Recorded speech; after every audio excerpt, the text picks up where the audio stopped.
All right. All right. What do I do? Sorry. My bad.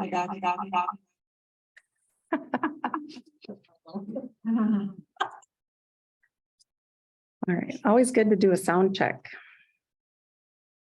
So let's do a sound check to those online. Can someone give us a thumbs up if you can hear us? Fantastic. Thank you. Okay. It is 6:32 and this meeting of the Twin Cities German Immersion School Board will come to order. Welcome to the November 30th, 2022 meeting of the Board of Directors of TCGIS.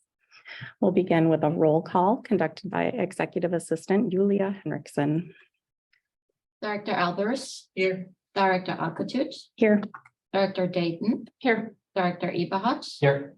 Director Hartmann. Here. Director Heit. Not here. Director Kuitzinger. Here. Director Von Dotz. Here. Director Möller. Here. Director Reich. Not here. Director Tisva-Jesu. Also not here. And ex officio member, Executive Director Christensen. Here. All right. I'd also like to acknowledge the members of the TCGIS staff attending to participate in the director's report.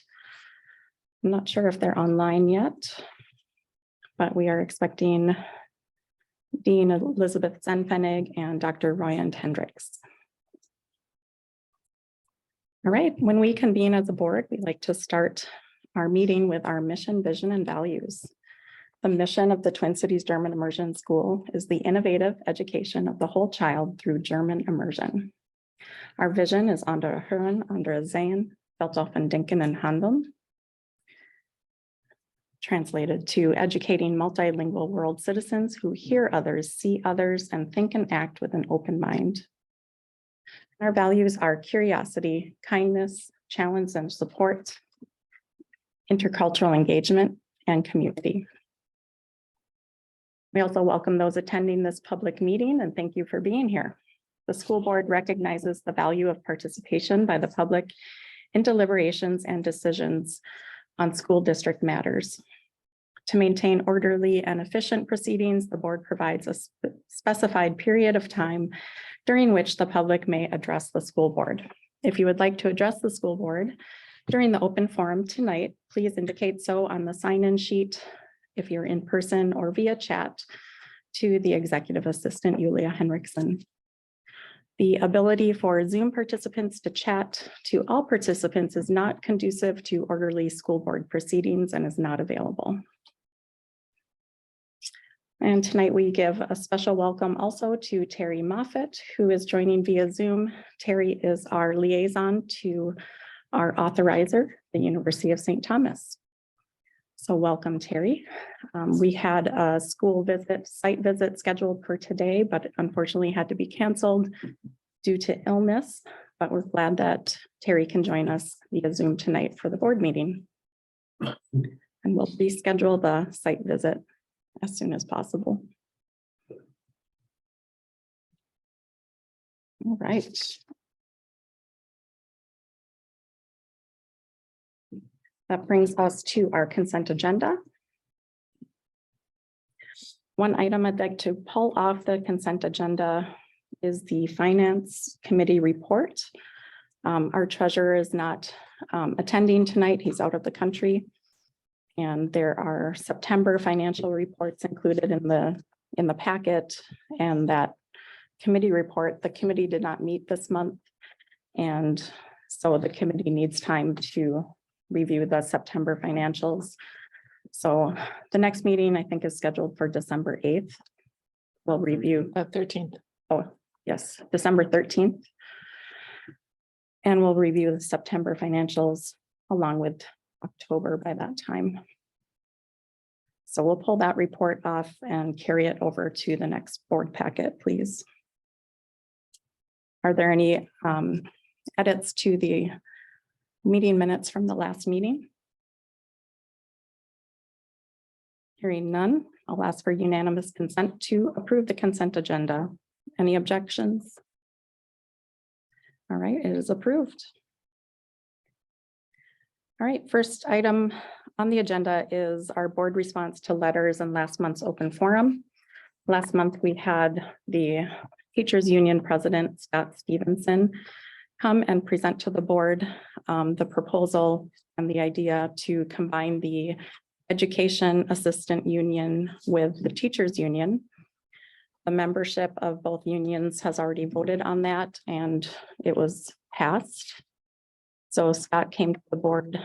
A letter is in the board packet for your reference and proposed advantages of the combination of the unions. And he asked for the board to consider this and simply for an acknowledgement by the board. So I'd like to move that the Twin Cities German Immersion School Board acknowledges the combination of the EA union with the teachers union at TCGIS. Is there a second? Yeah, I'll second. Thank you, Director Dayton. Is there discussion?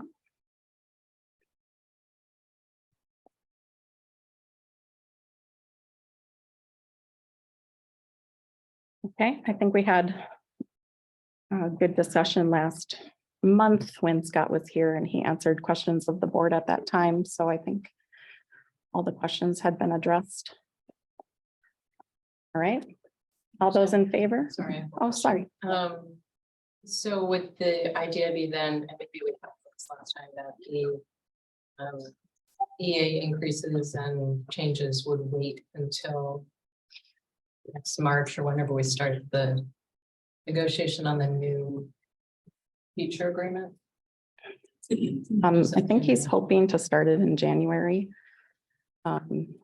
It's possible the EA, anything new with the EA contract could be, that'll have to come out in negotiations, I think, but typically it goes back to whenever the last contract ended.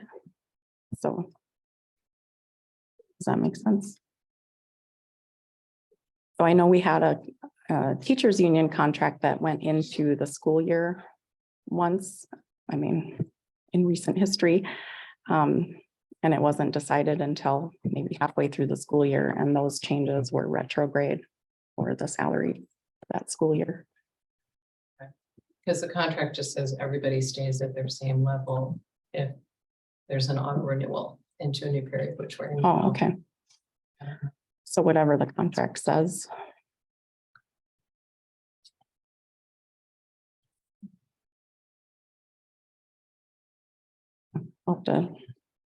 I haven't reviewed the EA contract recently, so.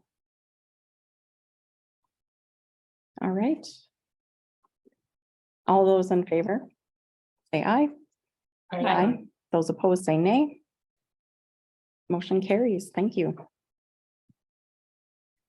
All right, that brings us to the open forum for public comment tonight. Is there anybody present who would like to address the board or anybody online? Did you see anyone? Okay.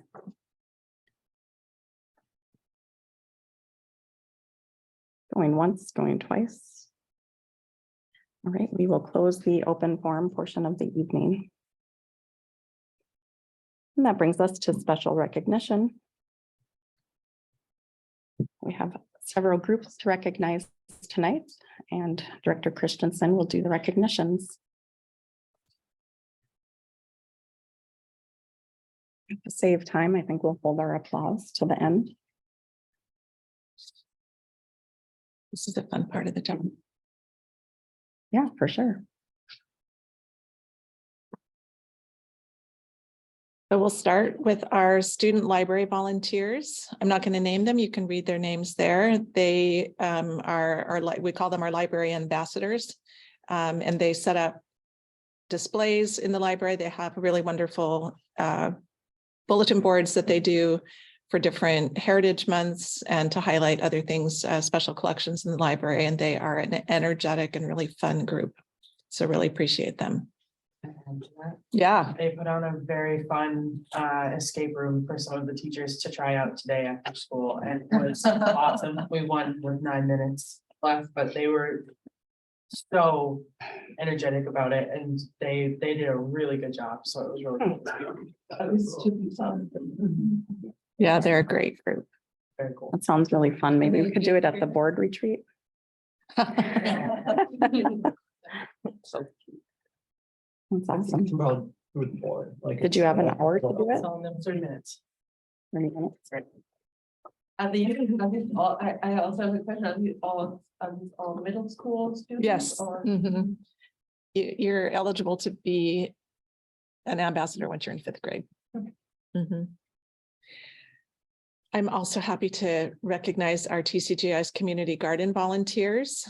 You should see some faces there that you recognize. Julie, do you happen to know how many pounds you harvested? Oh, this year we did beat our last year total, and I think it's 180 pounds. Amazing.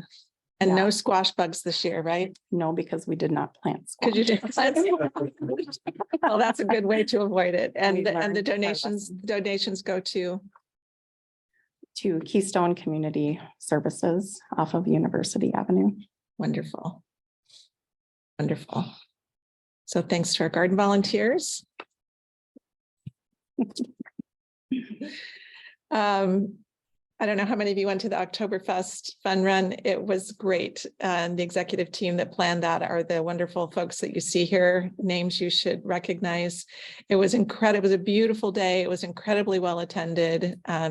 It was in combination with the cross-country meet. And then the fun run was after that. We were able to sell swag, and it was just a really, really fun community event. So really, it was really great.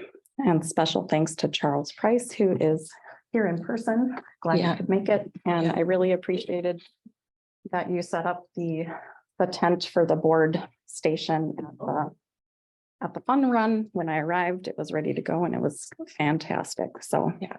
thank you so much for that. Yeah, it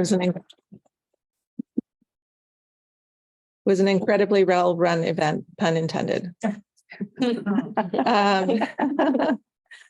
The PTO Halloween event highlighted the season for me.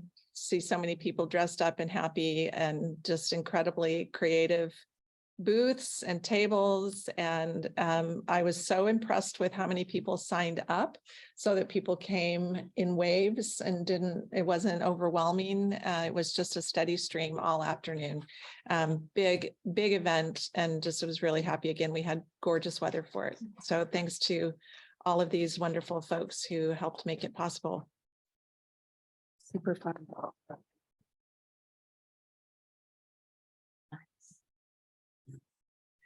And look at this list of Martinstag volunteers. I'm not even, I was out of town for a professional conference then, so I actually missed this lovely event.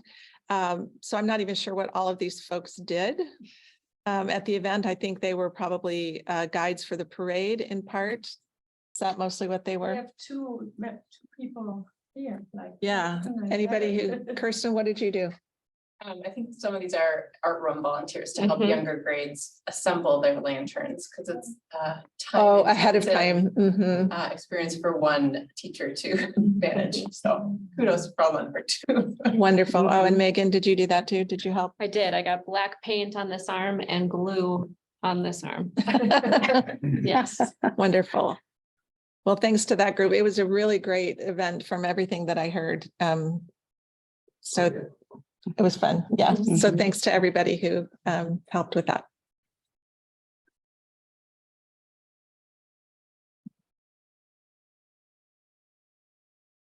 And we have a full slate of parent council representatives this year who are our Elternkontakte for the classes and are participating in our parent council meetings as well. So thanks to this group who does a really important job keeping our classes connected to each other and to the bigger school community. So thanks to all of them. There's some names in there you'll recognize and some that are new. So we just appreciate all of them.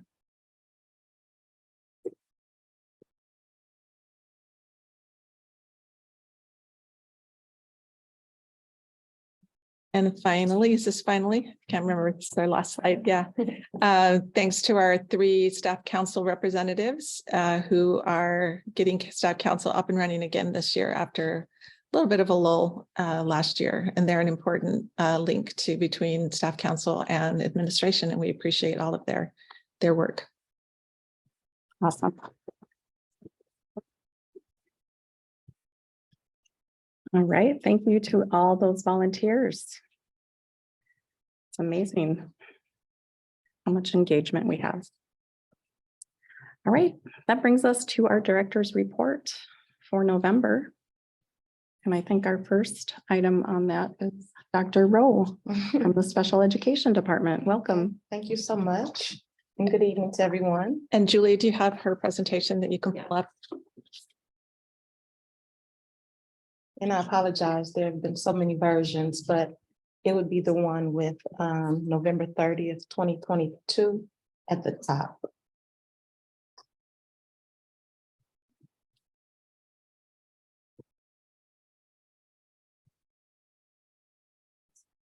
Okay, perfect. Okay. All right, so let's just jump on in. But before I do jump in, I want to let you guys know how much I am enjoying being here and serving as the director, okay? Starting with the table of contents in this report, the message from our leaders, MCA data, measuring progress, the mission vision, goals and milestones for our department, our commitments and next steps, and also acknowledgements. And for the sake of time, I may kind of breeze through some, okay, but feel free to ask any questions along the way if you all have any, okay? So I'm going to go ahead and start on page 4 with our MCA data, starting with science. Last year, our students that received special education services, there were, 10, 11, 20 that took science last year. And you can definitely see that 52% met the standard, 5% partially met, and then 42% did not meet the standards in science. Okay, on the next page 5. With reading, 10% exceeded the standards, 22% met the standards, 32% partially met, and then 34% did not meet the standards in reading. And that's reading achievement. Any questions? Director Mueller? Yeah, and so if you compare this year, this is all special ed. Yes, Also, when you compare to statewide or, right. okay. Absolutely. That comparison chart does indicate the statewide and then also us. All right. On page 6, we have the math achievement. 3% exceeded. Now, don't forget the numbers that count at the top. At the top, that's two students exceeded the standard, okay? So that's 3%. And then 12% met the standard, 31% partially met the standard, and then 53% did not meet the standard.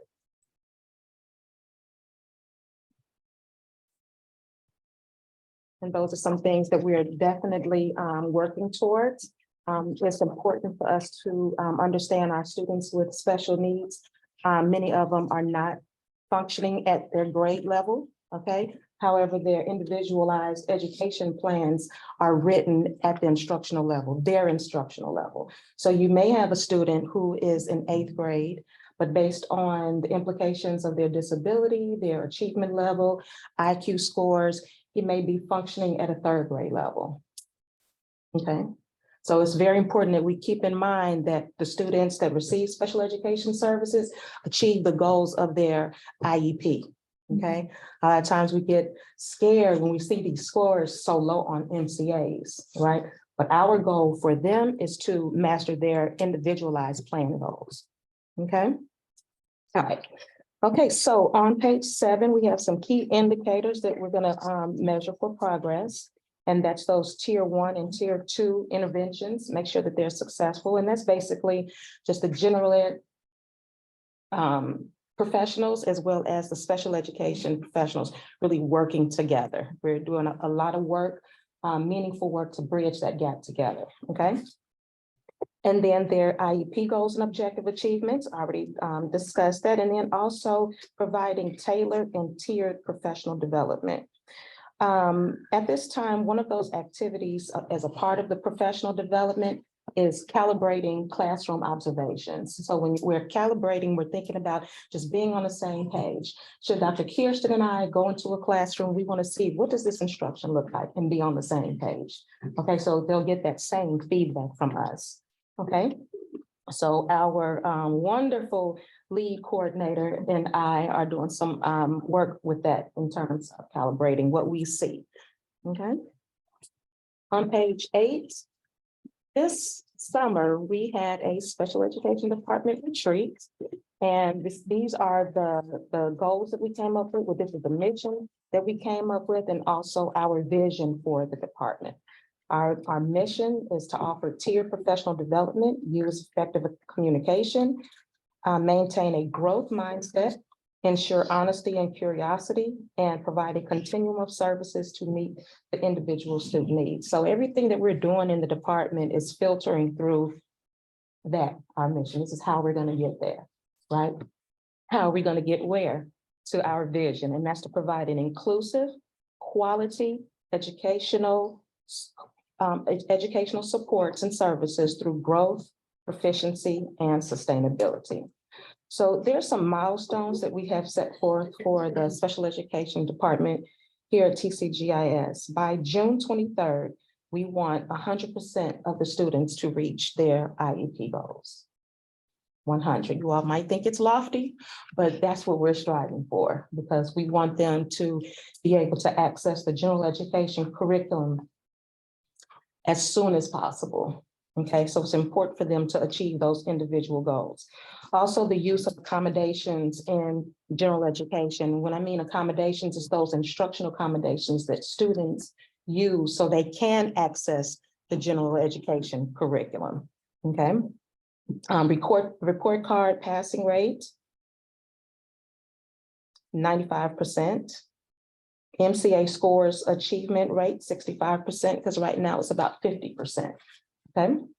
And then the special education department satisfaction rate. We are in the process of compiling some constructs for parents, community members, even students, ourselves as administrators and teachers to see how are we doing as a department. So we'll know what to do next. Okay, we're gathering that information. Can I ask a quick question about the Sure. MCA scores Mhm. achievement rate? Is that meaning based on partially meets, and exceeds, or what determines achievement rate? It meets. Meets. Okay. We want them to exceed, of course, but we have to be realistic, Mhm. right? But we do want them to meet the standards. So partially meets would not be included there. No, we want them to. Okay. All right. We want them next. Yep, excellent question. No, thank you. Another question. Sure. What is tiered professional development? Good question. So we have teachers, staff members that are different levels, right? Some have been teaching 15 years, some 5. Everybody has strengths and opportunities. And so we want to make sure that the professional development that we provide them is actually customized for what they need. Okay. Excellent question. Okay, so on page 9, our commitment, we are committed to building a robust special education department to support the mission of the Twin Cities German Immersion School. That is our commitment. And some of the things that we have been doing are on the pages that follow. I'm really, really big on building leadership capacity, right? It's a lot of fun being a leader. It's a lot of work, right? However, there are so many of our staff members within our department that have leadership qualities, and we want to make sure that we're building that up for them. Okay. Tailored approach to supporting the learning environment. A continuum of services. I wanted to kind of stop and discuss this right quick. It's important for our department to make sure that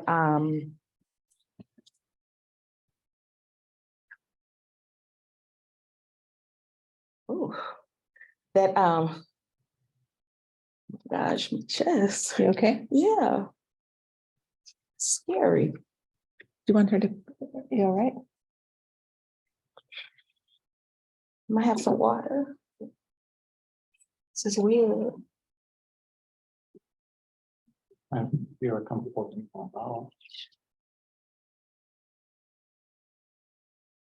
You want to click on the continuum of services? Again. Yeah, if you say, click where it says click here, it'll open up the continuum of services wizard.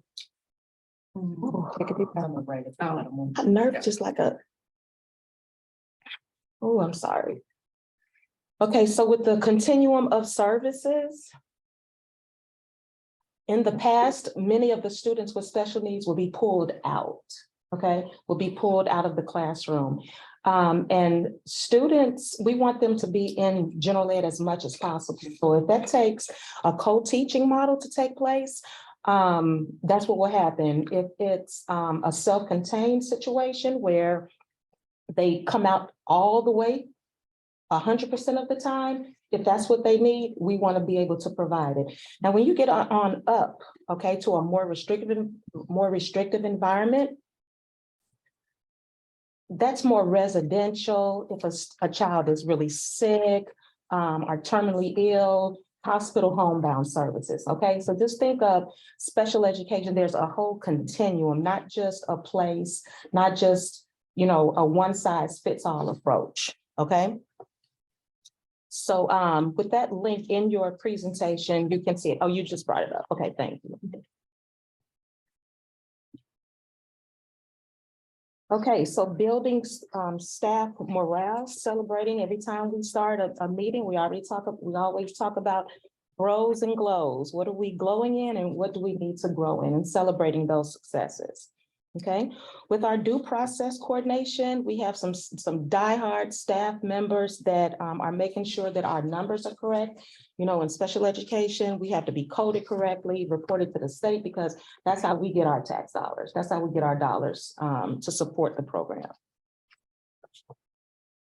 Okay, on page 11, speaks about the co-teaching model. And this is a new initiative for the school, where two teachers get together and plan, okay, and also facilitate. And there are 4 that we're starting with this year: one-to-one teach support, parallel teaching, station teaching, and then team teaching. And in your presentation, there is a link that you can click right there at the bottom with co-teaching, with the overview of that if you want to learn more information, okay?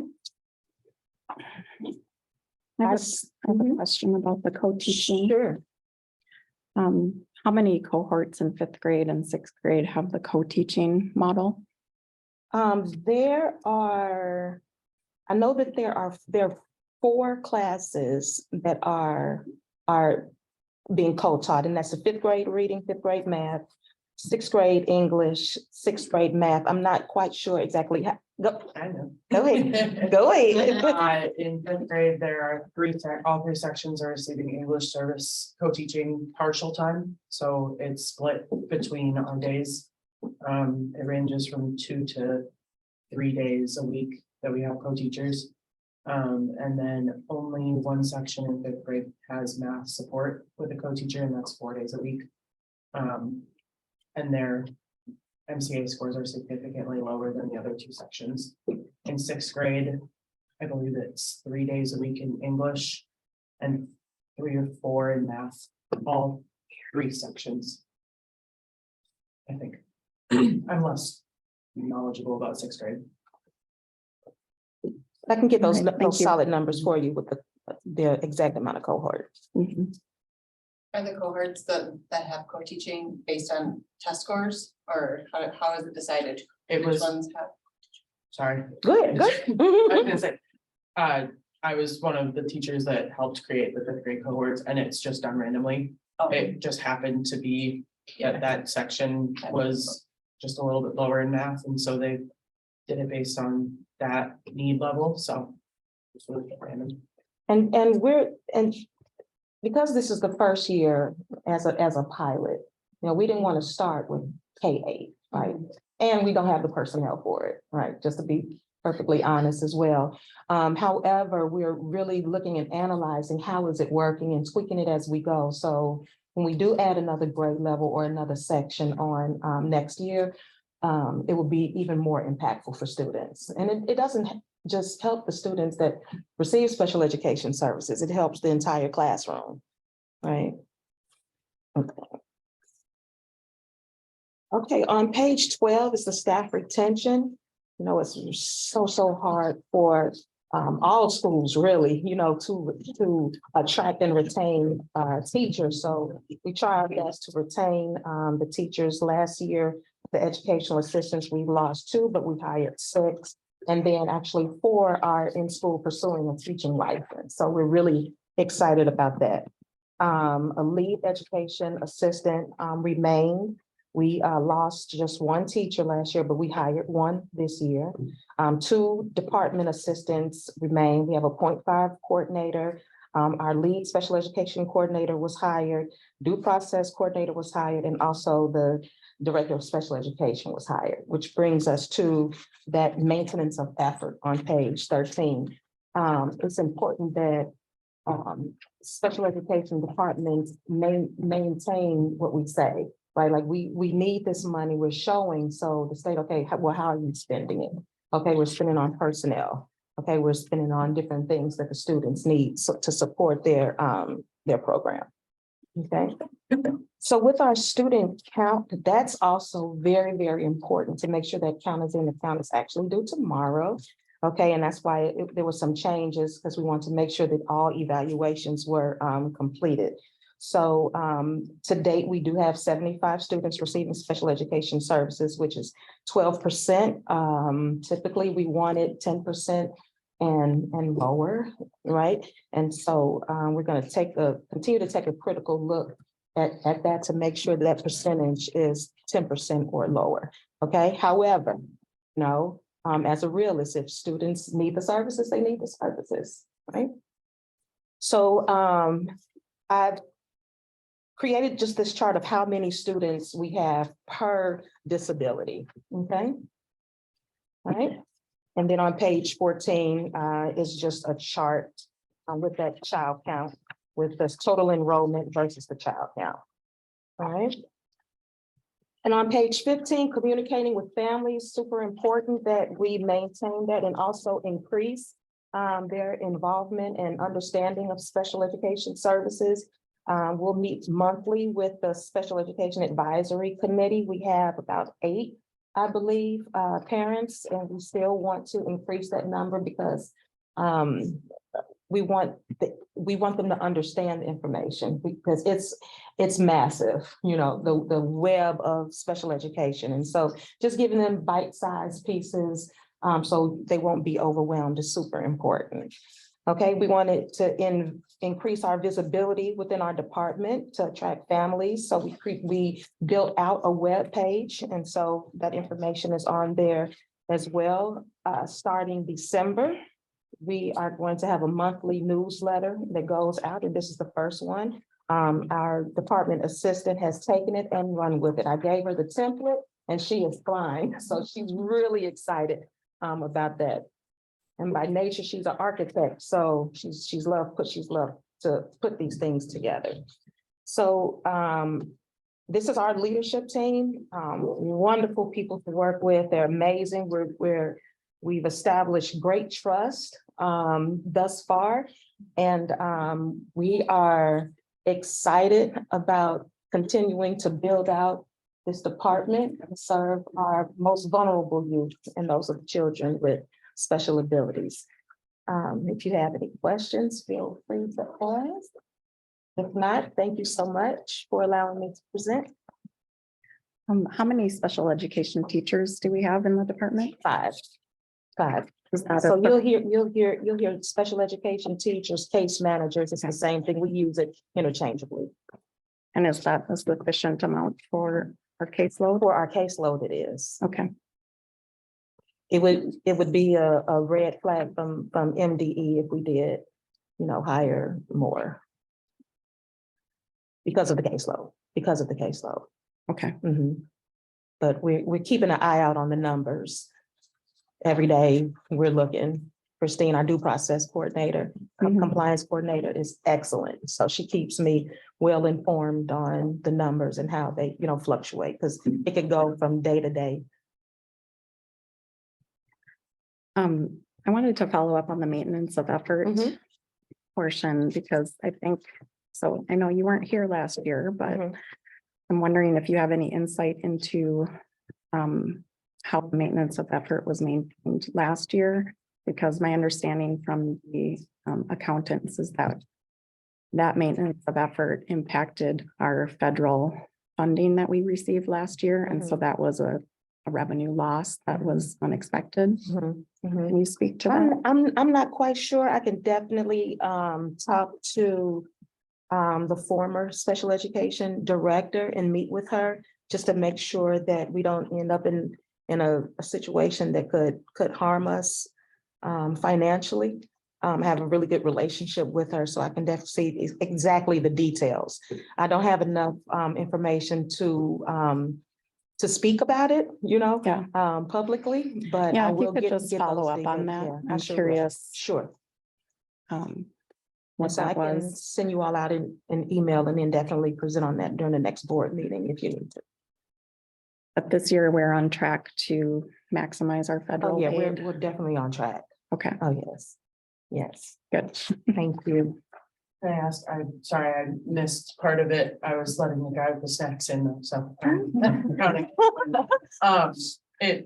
I saw the special education advisory committee was on here. Is that something that rotates? Like the committee members, do they rotate every year, and are they, then it says monthly basis, they've met each month and this year or has that been like a slow process? Does that have like a good attendance? Kind of wondering. Yeah, we can do a better job. I can do a better job about increasing the attendance, and it's whoever comes, but we don't want them to fluctuate, want them to keep coming back every single month. Right. So they can still get that information. But the state requirements, I believe it's once a year. And initially we said, let's do it every month, Andrew and I, let's do it every month. But then we took a look at it like, that's a lot. So we just cut it down to a quarter, each quarter. So the next one is actually on the 5th, December 5th. Thank you. You're welcome.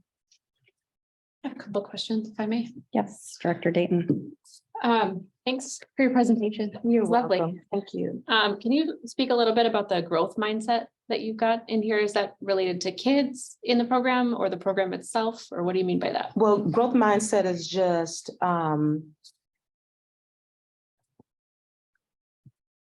you have a situation, you kind of think about it in different angles. It's not a program, it's a thought process. It's like a win-win. Think about growing, right? Coming to a meeting with solutions, not just the problem and possible solutions. So just wrapping your mind around, hey, how can we win? How can we work together? And how can we grow from this experience and then move on? But it's not a program, it's just it's an idea, it's a philosophy.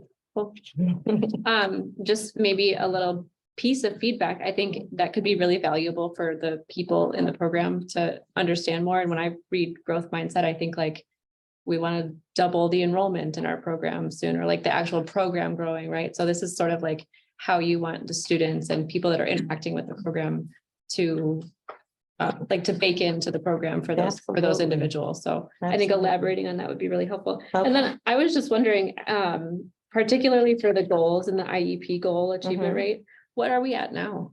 Do you have any idea? I'm not quite sure. Okay. I'm not quite sure. Is it because we just haven't measured it? Right. Yeah. Mhm. And then,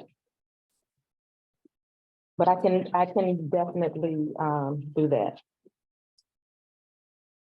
okay, and then this one is just my lack of knowledge with the maintenance of effort. Is that a per pupil spending that we have to meet? It's absolutely. Yeah. Mhm. Okay. Absolutely. Okay. Absolutely. Um, I think that was it. Thanks again. Okay, you're quite welcome. I have a question. Yeah. So I noticed, in the co-teaching model, Mhm. that all the classes that were picked for this, project Mhm. are classes taught in German. Is there a concrete, in English, is there a concrete plan to extend that in the future to German, classes taught in German as well? That's something we can definitely look at. When you think about the co-teaching model, the special education teacher, if it's in German, the special education teacher would need to speak German. We don't have any German speaking special education teachers. Yes, we do. Special education, oh, one, Two. Alexander, okay. Kim and Luke. Kim, okay. Yeah, that's something definitely we can look into, and then kind of figure out why it's all English for right now. No, it was not a criticism. I just noticed that it makes sense to start Mhm. with the personnel that you have and the strength that they have. Right, okay. Not Kim, Cindy. Mhm. Cindy and Luke. Yeah. Yeah. When you said Kim, it registered Cindy. Yeah. So just to repeat that, 2 of the 5 are German speakers. Yes. Okay, Mhm. thanks. Thank you so much. There's another Director Miller? Yeah, I have also one more question more. So I, like as a community member, I'm a little bit more looking at that from the outside, and I know that there was a transition from like outsourcing a lot of special ed Yeah. services to now doing it fully in school. This transition, do you think it worked smoothly, or do you wish there, or are there some issues like, for example, parents? What feedback do you get from parents? I mean, like more like, oh, another change, or more like, oh, I'm glad we have this program here now, or is it for them, they don't even care Yeah. as long as they get the services? Yeah, that's a very good question. I've gotten a lot of great feedback from parents and teachers, and also our educational assistants in terms of the transition. The former director of special education teacher and I meet all the time, and so it's not what happens, it's how it happens, right? And so just keeping parents informed and embraced, I think has attributed to that level of comfort as well. But anytime there's a transition, it's like, oh, what is it like? Oh my gosh. But, you just kind of build that trust and establish relationships when you first come into a new place, and then just build on that. Make people feel comfortable, and confident that their children are in the best hands. Okay, thank you. That's Director I'm Kritzenbach. also a community member. I'm Okay. looking at that also. Okay. And I'm hearing that 12% of the students are in this program. Yes, 12% of the enrolled students, and ideally you would like to have 10%. Or fewer. or fewer, Or fewer. or fewer. So how do you want to achieve that goal, that number? I mean, it's That's like- an awesome question. No, that's an awesome question. Like, are we kicking people out, or it's like, No, that's a good question. So our lead director, lead coordinator of special education works really diligently and closely with our general education deans at the middle school and elementary level. And so when they're talking about kids, or they're talking about their needs and their challenges, he's there to provide that level of support. Hey, try this. Have you considered this? He goes into the classroom also to observe instruction. And then we get together with various meetings to provide coaching and feedback on instructional practices and things like that. Where they can actually access that general ed curriculum and participate, even though they may be struggling. Because just because a child is struggling doesn't necessarily mean that there's a possible disability. Mhm. Right. And so just being diligent with that, you might hear tier 1 or tier 2 interventions thrown around here. That's a lot of what that is. Making sure that there's good sound instruction and teachers are supported instructionally, and students are getting what they need. Okay, over time, not just, oh, this didn't work after 2 days, so we're still gonna refer them to receive special education services. Mhm. Now, if there's something just obvious, someone who's blind, who has a visual impairment, it just kind of is what it is, right? And there's nothing wrong with that. But for students to struggle in general ed, it's important that we as a school provide them support, the students, and also the teachers, the tools to support them. Okay, Thank you. you're welcome. Just Thank one you, last guys. question, Sure. or maybe a request. Mhm. So the Special Education Advisory Council, I think wrote a charter last year. Have you referenced the charter? And I'm wondering if you can make sure that the members know that they are to serve as an advisory council to the board. Mhm. So if there are any, important feedback that they would like to give us, and I think especially around policy, Mhm. just make sure that they're aware that they can recommend policy that the board should look into. Yeah, absolutely, will do. And I think you're on the schedule to report again in the spring. Okay, Maybe you could have a representative from the SEAC I would love that. come and talk to the board. I would love that. Great. Okay, Thank you. you're welcome. Thanks for your time tonight. Thank you. Thank you. Thank you so much. I appreciate it. Good work. Mhm. And I hate to run off. I've joined the Minnesota State Band and I have band practice tonight. Thank you. That's right at the transportation building. She plays the clarinet. So, Oh. Mhm. Nice. Oh. Yeah, you can't leave in the car. all right. So the next part of the director's report is a report from middle school dean Elizabeth St. Pfennig, who is going to report on some work on anti-bullying that's been happening in the middle school. Thank you, Dr. Christensen. Yulia, can I share my screen? Yes. I did just send Yulia the document, which I will have her admit as evidence into the board documents. I'm going to fly through. I'm going to fly through some of the data swiftly. And then if you're concerned about something in particular, want to take a closer eye, you've got it at your fingertips.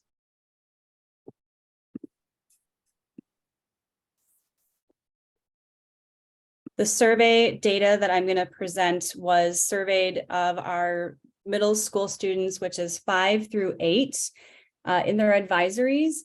And the participation of students was almost 100%. There might have been a kid here or there who missed it, but just about every student in every grade took the survey. I'm going to sort the data by grade level. Every class had the same questions, and the first was just to get a feel on what the problems were in our school, not even addressing bullying specifically at the beginning, but just sort of some of the typical infractions that we see. And when I synthesized the data, it was really interesting to see what the students in particular grades thought was the #1 problem. In 5th grade, it was name calling and people's stuff being stolen. Of all of those, the biggest problem in 5th grade is name calling. And this is occurring mostly during recess, our 5th graders said 52%. When asked whether the students thought bullying was a problem in comparison with whether they thought adults were aware, I thought this was an interesting comparison. So the blue is yes. On the left, 83% of our students do think bullying is a problem in the 5th grade, and only 55% of the students think that the adults are aware of the problem.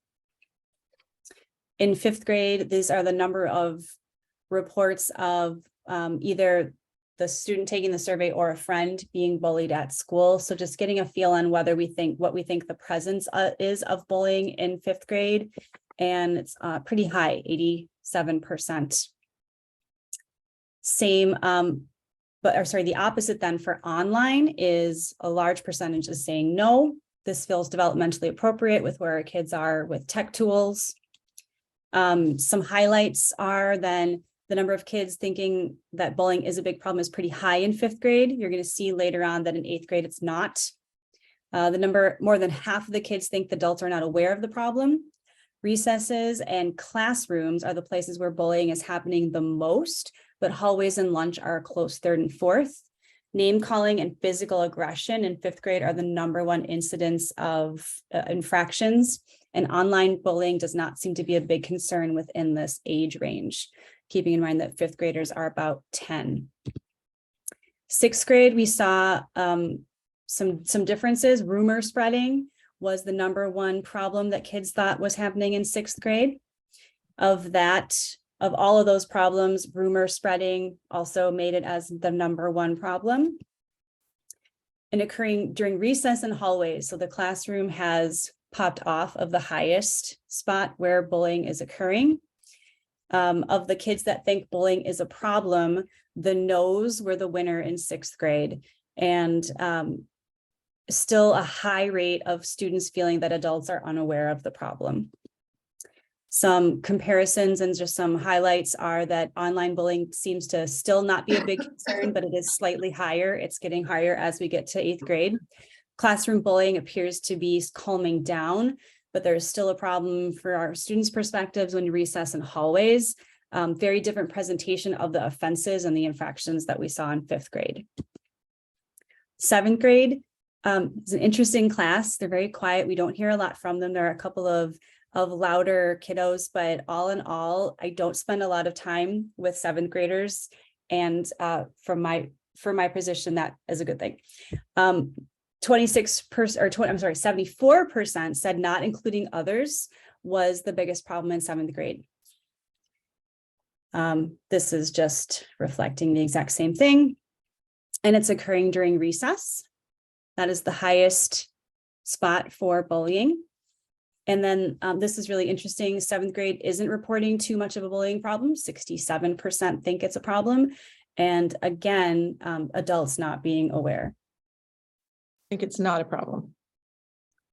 67% say it is not a problem. And 72% of the students think that adults are not aware. Online bullying, though, 29% think that online bullying is a problem. So that number is growing a little bit here, which makes more sense. More 7th graders have phones. And this one is interesting. How many of them have either seen something or been sent something that was harmful online? This number is concerning. 41% is pretty high. 7th grade summary, highest offenses were rumor spreading, not including others, still some name calling, the same highest offense then as, or different, I should say, different highest offense than in 6th grade. Significantly less students think that bullying is a problem than in 5th and 6th grade. Still are not feeling that adults are aware of the problems. In 8th grade, rumor spreading wins again, and it's occurring mostly in the hallways, with recess being a close second. And this is an interesting statistic. 83% of our 8th graders think that bullying is not a problem at our school. Compared with the 73% that think that adults are still not aware. Same summary, rumors spreading, name calling, people, stuff being stolen are still a high offense. Hallways and recess and online were the places that most students were targeted.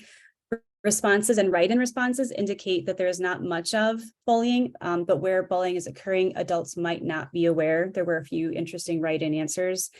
And online bullying has the highest reported percentage in 8th grade. Although I will say there has been no online bullying reported to me this year in any of the grades. Oops. This is our Swiss data that we pull from our green and yellow sheets. And the only thing on here that might qualify as bullying is the harassment. We don't actually have a box to check for bullying. Bullying is reported in different ways. So I just thought that was this 26 p.m. This is an interesting graphic. Can you remind us what Swiss stands for? School-wide.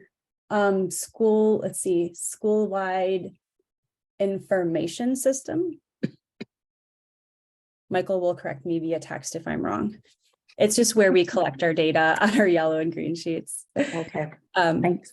So some interventions that immediately came up are we need to define bullying in earlier grades, and definitely this year in our 5th grade to make sure that everyone understands what bullying is. And we need to make the report form easier to find on our website, because our parent data found very different data, that a lot of kids were reporting bullying at home. And the reports of bullying that Michael and I have dealt with have been in single digits, 3 to 5 cases.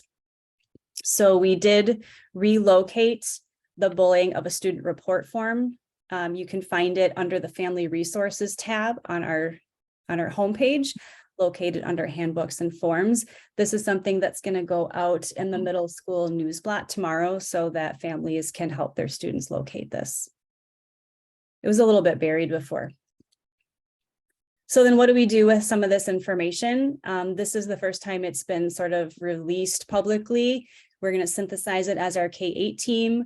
We're going to plan and grade level advisories for lessons that are going to be geared to specific needs. Rumor starting and name calling we do address, but rumor spreading isn't something that's currently in our middle school curriculum that we've been working on. So that's something we need to add. We're bringing this data to the student council meeting, which is next, or not the next meeting on Friday, but the next meeting in January, to work on some bullying campaign work. And we're going to build on this survey to add a different survey in February. We'll probably do these biannually or quarterly. And we're going to focus on microaggressions, and we're going to work with the Diversity Club to come up with questions so that we can build on the information that we gathered and kind of fine tune. The Entscheidungsrat is something that we built on last year that will revisit again. This year's 6th graders built on that decision wheel and just did lessons with Herr Tabish's class to identify the difference between teasing, conflict, general conflict, mean moments, and bullying, so that when our students are answering surveys about bullying, we want to make sure that everyone understands what the difference is between being mean and being bullying. You can see how the colors are important here, that bullying is in the red and teasing is in the green.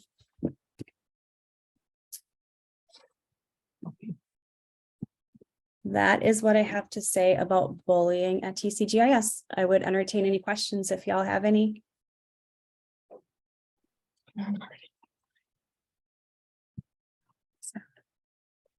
have a question. Yes, Yeah. Dr. Dayton. Thanks for your presentation. This is great. Sad, right? But great that you're paying attention. Good to know, right? Yeah. What do you think you'll do in 8th grade? I saw some interventions in there. But what are you thinking, like, more measurably, I think, for bringing down the bullying in 5th grade? For 5th grade or for 8th grade? I heard you say 8th grade first. 5th grade specifically. That's where the bullying is the highest, it seems like. Bullying seems to be the highest in 5th grade. I think part of the problem is that 5th graders need to define bullying, because I think some stuff is just people being mean.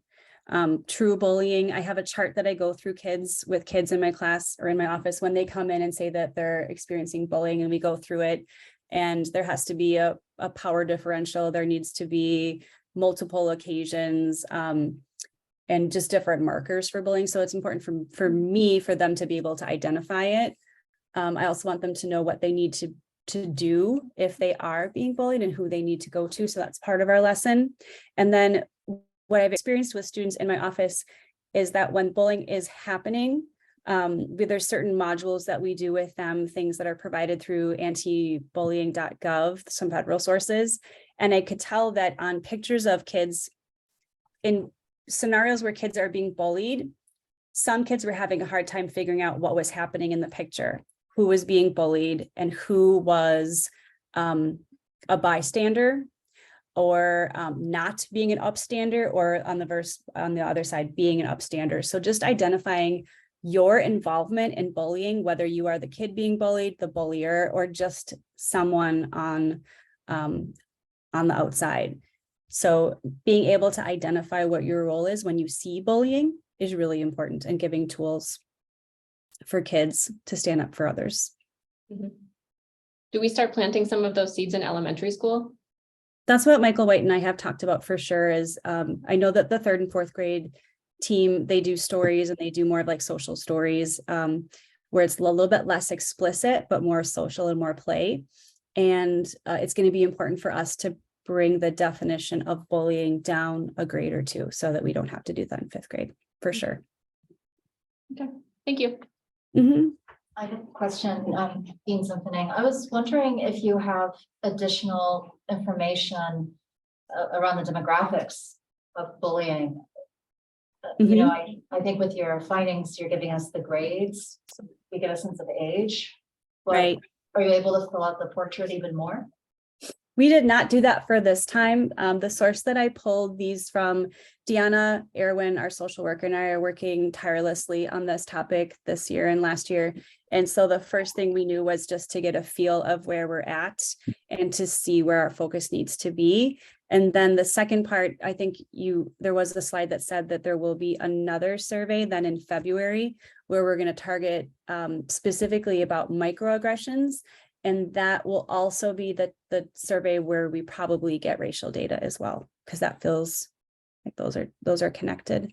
Also with kids who identify as LGBTQ plus, trans kids have a 200% higher chance of being bullied than cisgendered kids. So yeah, there's a lot there that we hope to uncover and unpack.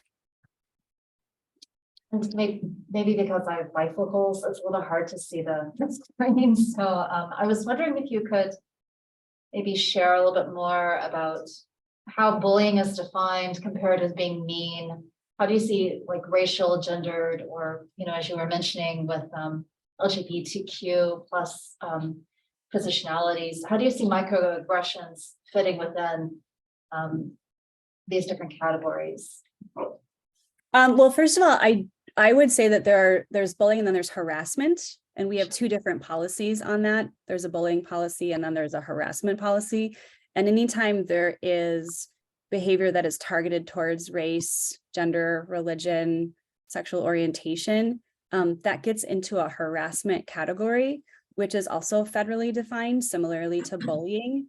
Why does that matter? It's a different term. We have very similar processes that we go through for both of them. I think the bullying form on the website is also harassment. So I want to make that distinction first. And then, oh my goodness, I think I forgot what the other question was. I was wondering what the differentiation is between being mean versus bullying, and how microaggressions fit within those two categories. Sure.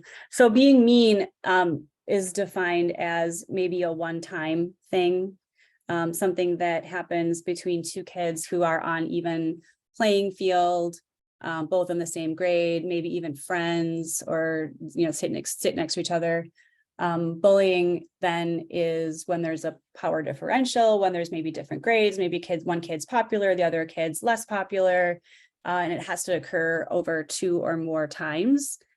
So the most important thing is to document any kind of mean behavior, because mean behavior could be the beginning of a pattern that could lead to eventual bullying, which is why I keep really good logs of the conversations that I have with students.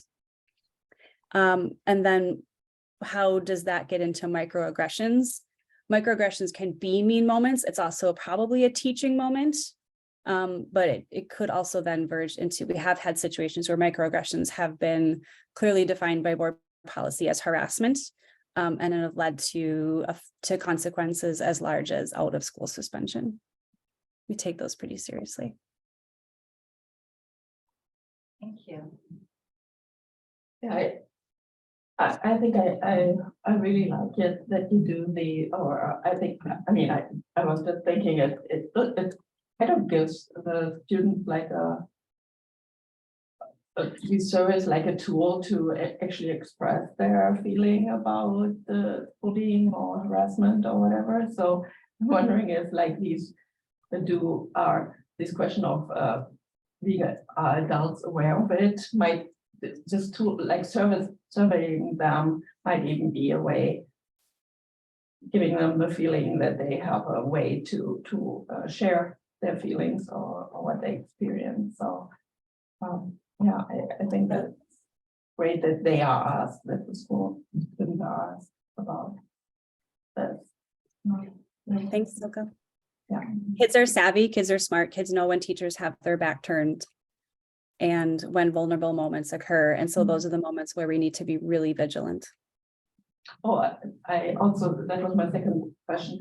So I don't know if that is even comparable, things like Redmond or so, but is there like from statewide or so, are there kind of numbers like how, do you have a feeling like what's going on with students like in different grades, what kind of, I mean, Yeah, that's normal is a totally different, What's the norm? wrong word here, but it, that we kind of get a feeling like how, where we are, how much work. Yep, where we land on that, where we fall on that. I don't have a finger on that pulse. I just have a suspicion. And maybe it's because I'm completely biased towards our amazing school. But I have a suspicion that our school runs numbers that are a little smaller than others. Our kids are interesting in that they grow up together, right? Those 8th graders have been with each other, some for almost 9 years, and it gets to be a weird little family. And so there is often acceptance that comes with that other schools aren't lucky enough to have. So we have a pretty accepting student population of differences or yeah. I don't know. That's good. I'll look at that. So kind of see what I can find. So I just had a quick question, and you may have spoken to this in Anthony, but would it be helpful to ask the students, have you ever been a bully or do you bully? Number one, and number two, unless there is a specific reason why TCGIS would run, smaller numbers regarding bullying, maybe, we should assume it's probably right in the middle. And, because bullying could take different forms and, the type of bullying happening at TCGIS might be slightly different, but be at the same rate. Yep. Yeah, that's a good point. I did ask if they had ever been bullied, but I did not ask if they had ever bullied. And so that is an interesting question. I wonder how many kids would honestly answer that. It could be something that we add to the next survey as we start to dive a little bit more into this.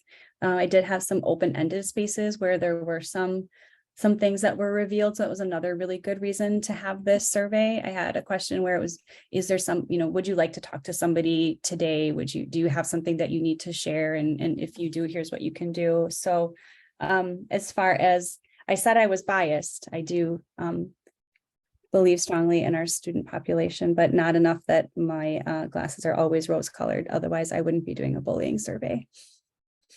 And I do think it's important.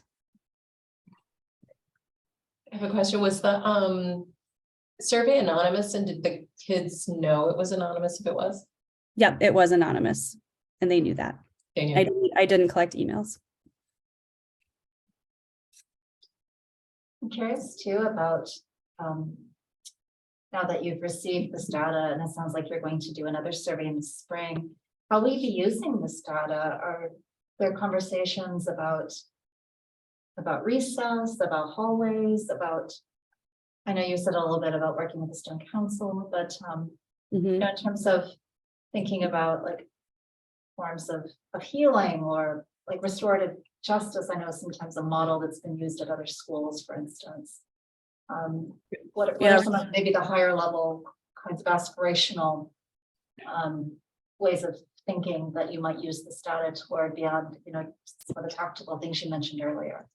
Sure. Restorative justice is a big part of our behavior philosophy. So we're always tapping into restorative justice. And that's why I mentioned that things like microaggressions are teaching moments, right? Those are moments that we seize, that we give consequences for, but we also use as a moment to learn. And I think the biggest thing is that the survey data needs to be seen by my teachers. And so that will be the next thing that happens once it's revealed here. It's going to go out to staff, because I want them to know what the student's perception is. Perception is reality. And the perception is that our teachers are unaware, or our staff is unaware of the things that are happening. So I hope that it would lend a more vigilant eye to those times. It's the it's the hallways, it's the recess. We have a lot of EAs that do recess duty or teachers that are not middle school teachers. So the data is important for all to know. It's more difficult to manage student behavior with students that you don't know. And so that's something that we continue to ponder and look for solutions towards. And I just see a lot of educational opportunities here.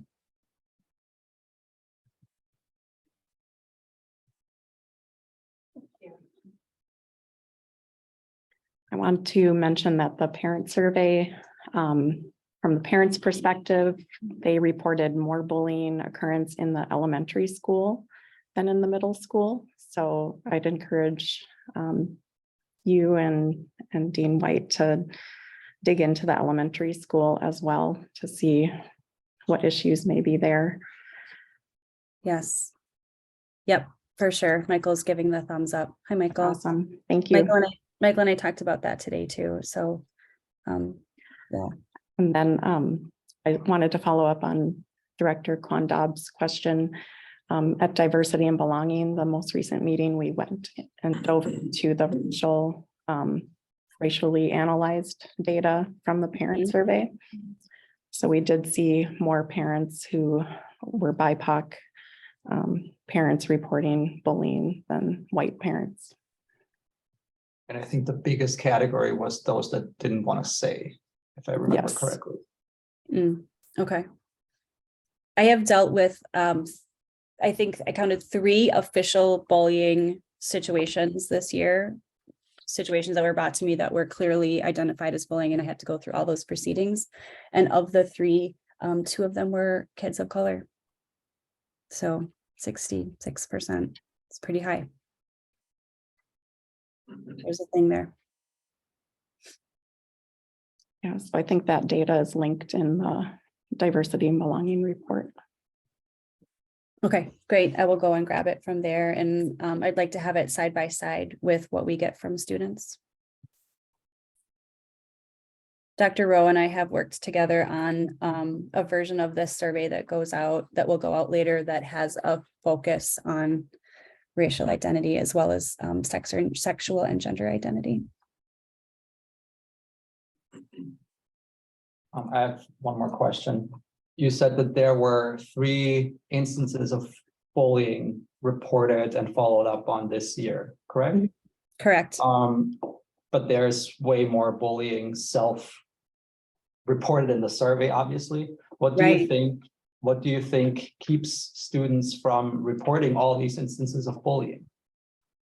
The kiddo that I just talked to this week, who was number 3, said that when I asked exactly that question, Director Eberhard said, nobody does anything anyway.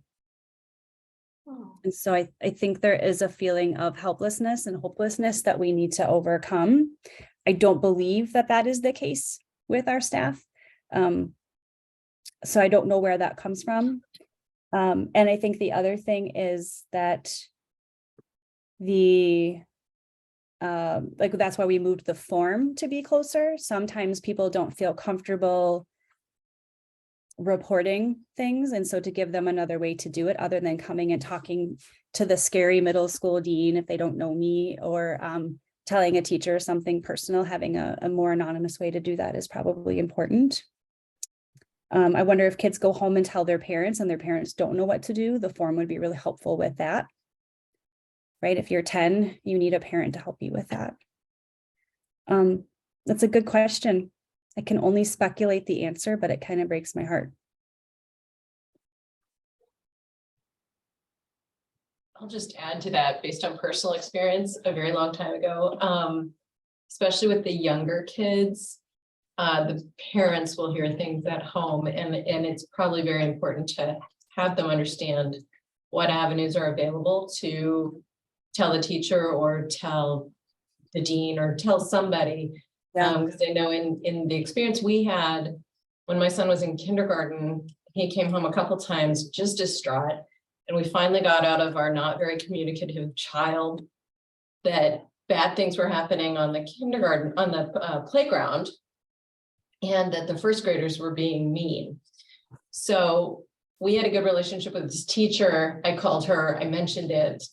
And she's like, oh my gosh, we have no, it seems like everything's fine, but we'll look into it. And the kindergarten teachers had a discussion with the kindergartners and the first grade teachers, and she said it just opened up the floodgates and they learned so much about what was happening on the playground.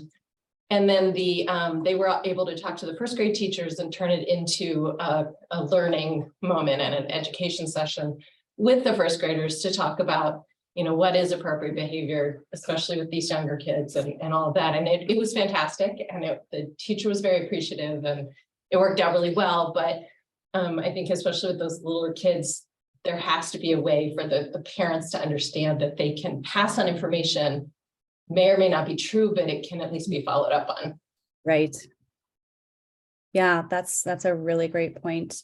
As far as kids not knowing what to do, that was where the Entscheidungsrat came from last year, which I just put back up on my screen in case you want to reference it, because it does say, here are all the things that you could do to help yourself solve this conflict. But also on the bottom, it says to get help from a teacher if none of these other things are working. And that was really important for kids to be able to hear. Seems easy to us that we would think to ask for help, but we have to remind them. Thank you. Good point. Michael heard that. Thanks so much for your good questions. Thanks for having me. Thank you for the presentation and thank you for digging into this, Dean Sentenig. My pleasure. All right, have a good evening. Thank you, you as well. All right, just wanted to check in with the board. We're running behind schedule. And I'd like Kirsten to have plenty of time for her director's report. Do you want to take a recess now or continue with the director's report and give her till 8? How much time do you think you need? 8:10? Probably, yeah. Until 8:10? Should we do that? Okay. Should I just continue? Yeah, just Okay. continue. Thank you. Let me share my screen.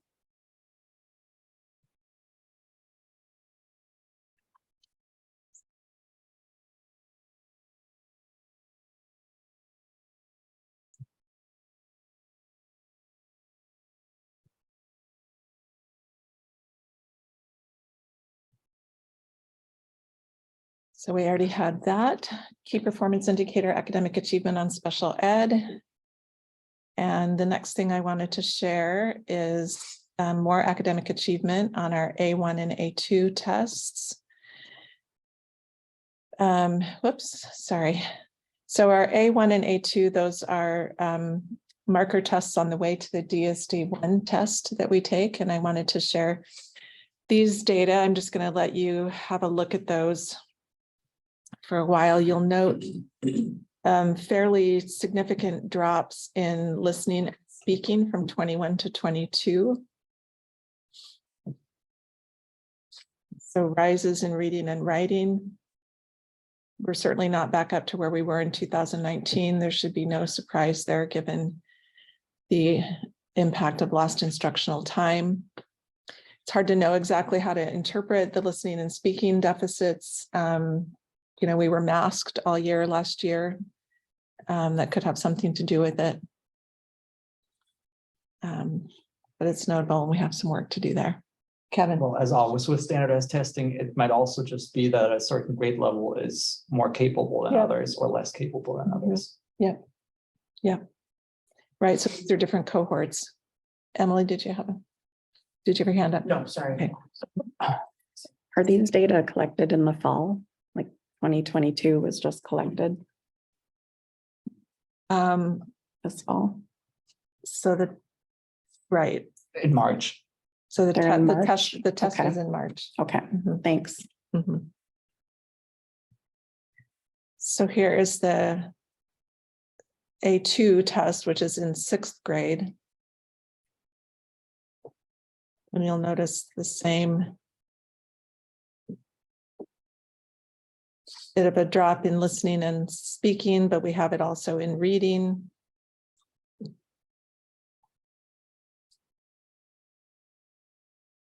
slight drop in overall students passing. So we have some work to do to bring our students up. And as Kevin said, these are individual cohorts. So it's not an exact comparison of group to group. Can I share something else that might be Yeah, interesting? that'd be great. So in 2021, I assessed the students, or a lot of the students, through distance learning. So that is also a factor. Like some of those students were at home for the entire year. And up until 2019, students took that test in 5th grade. Then we decided that we would continue to do that in 6th grade to give them one more year to develop, especially their writing skills, because we saw that writing took a dip in 2018 quite hard. And that was our reaction to that. That's really helpful. Very briefly, because these tests were, are shown for the different years they were assessed in, does it help kind of control for there being different cohorts? What I mean by that is, if in general the dip, there is a dip in 21, 22 for all the different grades, then we wouldn't say it's because these are different cohorts, because it's happening. Yeah, but only one grade level takes a test, like this specific test. It's not taken throughout. It's only taken in 6th grade. Oh, it's only taken in 6th grade. It's only taken in 6th grade. Oh, so what about the 3rd grade? That test is only taken in 3rd grade, the A1. And then the A2 is only taken in 2nd grade. 6th grade, sorry.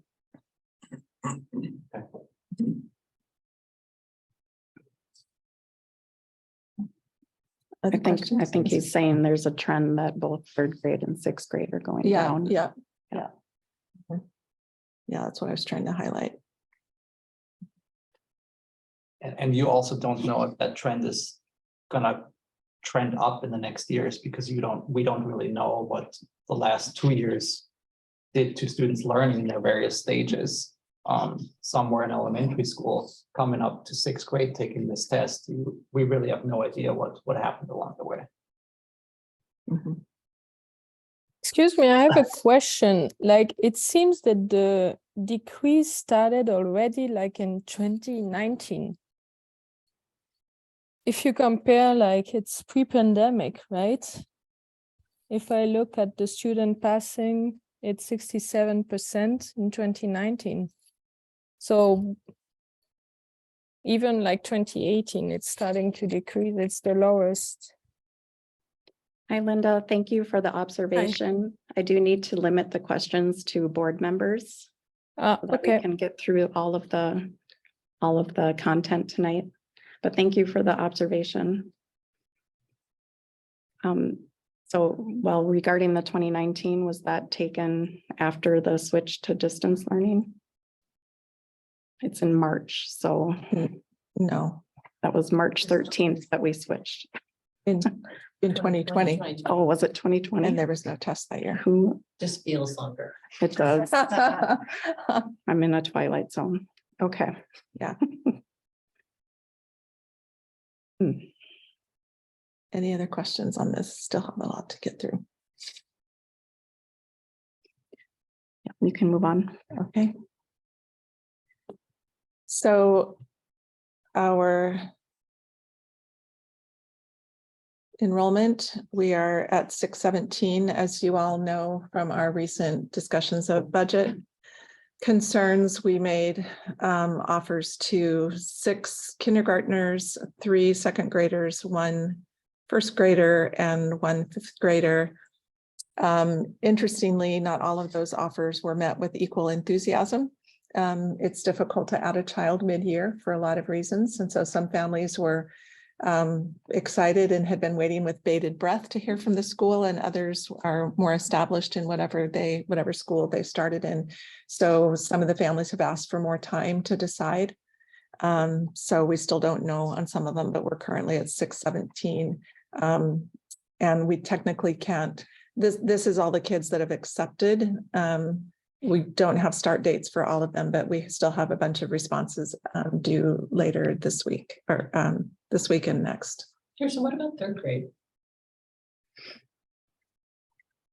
The only student on that wait list is a student who is waitlisted for health reasons. And yeah. Mhm. But thanks for noticing that. So that's where we are, and we hope that those numbers will continue to climb. It'll be interesting to see if we get full acceptance. But we'll make, once those offers are accepted or denied, we'll make more offers. Just keep moving down the wait list in kindergarten. Mhm.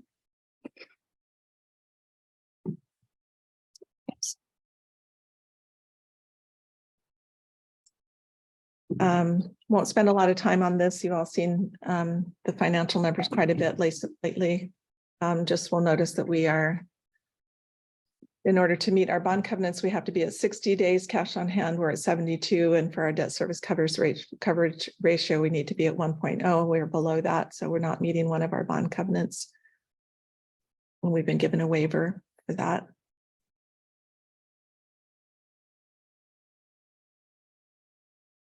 As you all know, our audit was performed with no major findings, which is what we want. So we met with them at our last board meeting. Couple of other key performance indicators that are required by our board authorizer or by our school authorizer. That we have a marketing and outreach plan for inclusivity. I've been in touch with Silke, chair of the communications committee, and they're going to review their outreach plan, marketing and outreach plan to determine the degree to which it is the school is being advertised in places that would welcome more diverse populations. And I wanted to just highlight the enrollment support we have for families for all families, but that would be especially helpful for families of diverse backgrounds. We offer German as a second language support, staff support. We pay for German language support through the GAI for students beginning in grades 3 and up. And we of course offer English language learner support to students who qualify.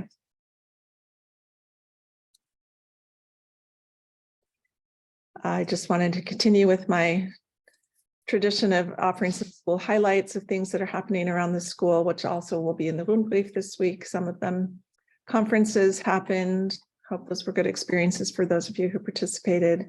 Our first round of teacher observations is complete. We had our first ever middle school assembly, which those will now be monthly with the exception of December because it's a short month. This last one focused on school spirit, fall athletes, math team, student council elections, and it was a pretty happy thing. It was in the gym and it was loud and raucous in all the good ways. Our fifth graders, science students had the Carpenter Nature Center visit, and they brought some really cool animal ambassadors to the classroom, including a very cool owl, from what I understand. Our seventh graders really needed some fun, according to their teachers, and they were able to take a very cool field trip to the German Twin Cities German Film Festival and see the movie Amelie Rent. That was really fun for them. And our fourth graders have teamed up with kindergarten. They are coming into the kindergarten classrooms every Friday to be reading buddies. So I don't know if we have any kindergarten parents here, if you've heard anything about that, or any fourth grade parents here, but that's a pretty cool thing that's going on. And we have lots of nature experiences happening, especially in our youngest classes, taking lots of walks to the park, playing in the snow already, and lots of beautiful things happening. All right, I wanted to share with you some strategic plan achievements from last year, from 21 and 22, and then highlight some progress on our current year strategic plan achievements. These are just highlights. There are, of course, many more milestones. I'm just highlighting some of them. So I'll just leave that chart for you to peruse on your own time. These are milestones met and the ones that are in progress and those met beyond the plan in each of the milestone areas. In innovative teaching and learning, one of the things we completed is defining standards-based grading system and determining a potential phase and schedule that has been completed. So standards-based grading is different than just grading with letter grades. It allows for more nuanced look at how children are meeting individual standards by exceeding, meeting, partially meeting, and not meeting. And that is now in place in grades K through 4. Another thing that we have accomplished is implement the bridge to better connect 4th and 5th grades, which is between elementary school and middle school, in the standards being taught, language and study skills. So the bridge is really important in middle schools. Middle school starts in 6th grade across the state. We do the German model and have our elementary school end in 4th grade. That means our 5th graders need a little extra support. They're still pretty young to be in middle school and to have the transition to classes. So the bridge means that they have the same teacher for English and math. And those teachers met in teams throughout the year and worked on PD days together to solidify that bridge. And I think it's working pretty well. We have one of our bridge teachers here. Yes, right. We also teach them advisory as well now. That's That was in right. addition this year. Yeah, so that gives them a little more stability in grade than they would otherwise have. Another milestone was to establish Abzeichen or awards for middle school subjects and extracurriculars, and that's been completed now. Students can now earn pins that they can put on their graduation stoles in a variety of extracurricular activities, including athletics. Quick question. For the defined standards-based grading, would it be helpful? How does it square for, for students that get this grade and what they get, for example, on the A1 test? I guess, would it be helpful to see if there's any correlation or has there been? So the standards-based grading is based on the Minnesota state standards. And so there's not really a correlation because one is on German language test, the one is a German language test, and the other one is on Minnesota state standards. So, okay. Yeah. So the next milestone area, to highlight just a few things, is in school culture and engagement. One of the milestones was to establish a ceremonial transition to kindergarten, an Einschulung event. This is, as you probably know, in German schools, first graders all get a gigantic Schultüte filled with goodies and school supplies. And last year, a generous family donated a Schultüte, a mini size for every single student. And we wanted to pick up the baton this year. So the school provided those for all students this year. And we'll anticipate continuing to do that. Document all international recruiting procedures. That is completed through the Herculean efforts of Katharina Schirk. Appreciate her work on that. Collaborate with the PTO to hold summer play dates. That has happened. Those are pretty fun. And initiate the transition to a best sped management model. And we have since, as you heard from Dr. Rowe, hired a full in-house team. The next milestone area is diversity and belonging. Here are just a few. Implement the recommendation to pair BIPOC children in the same class to foster community.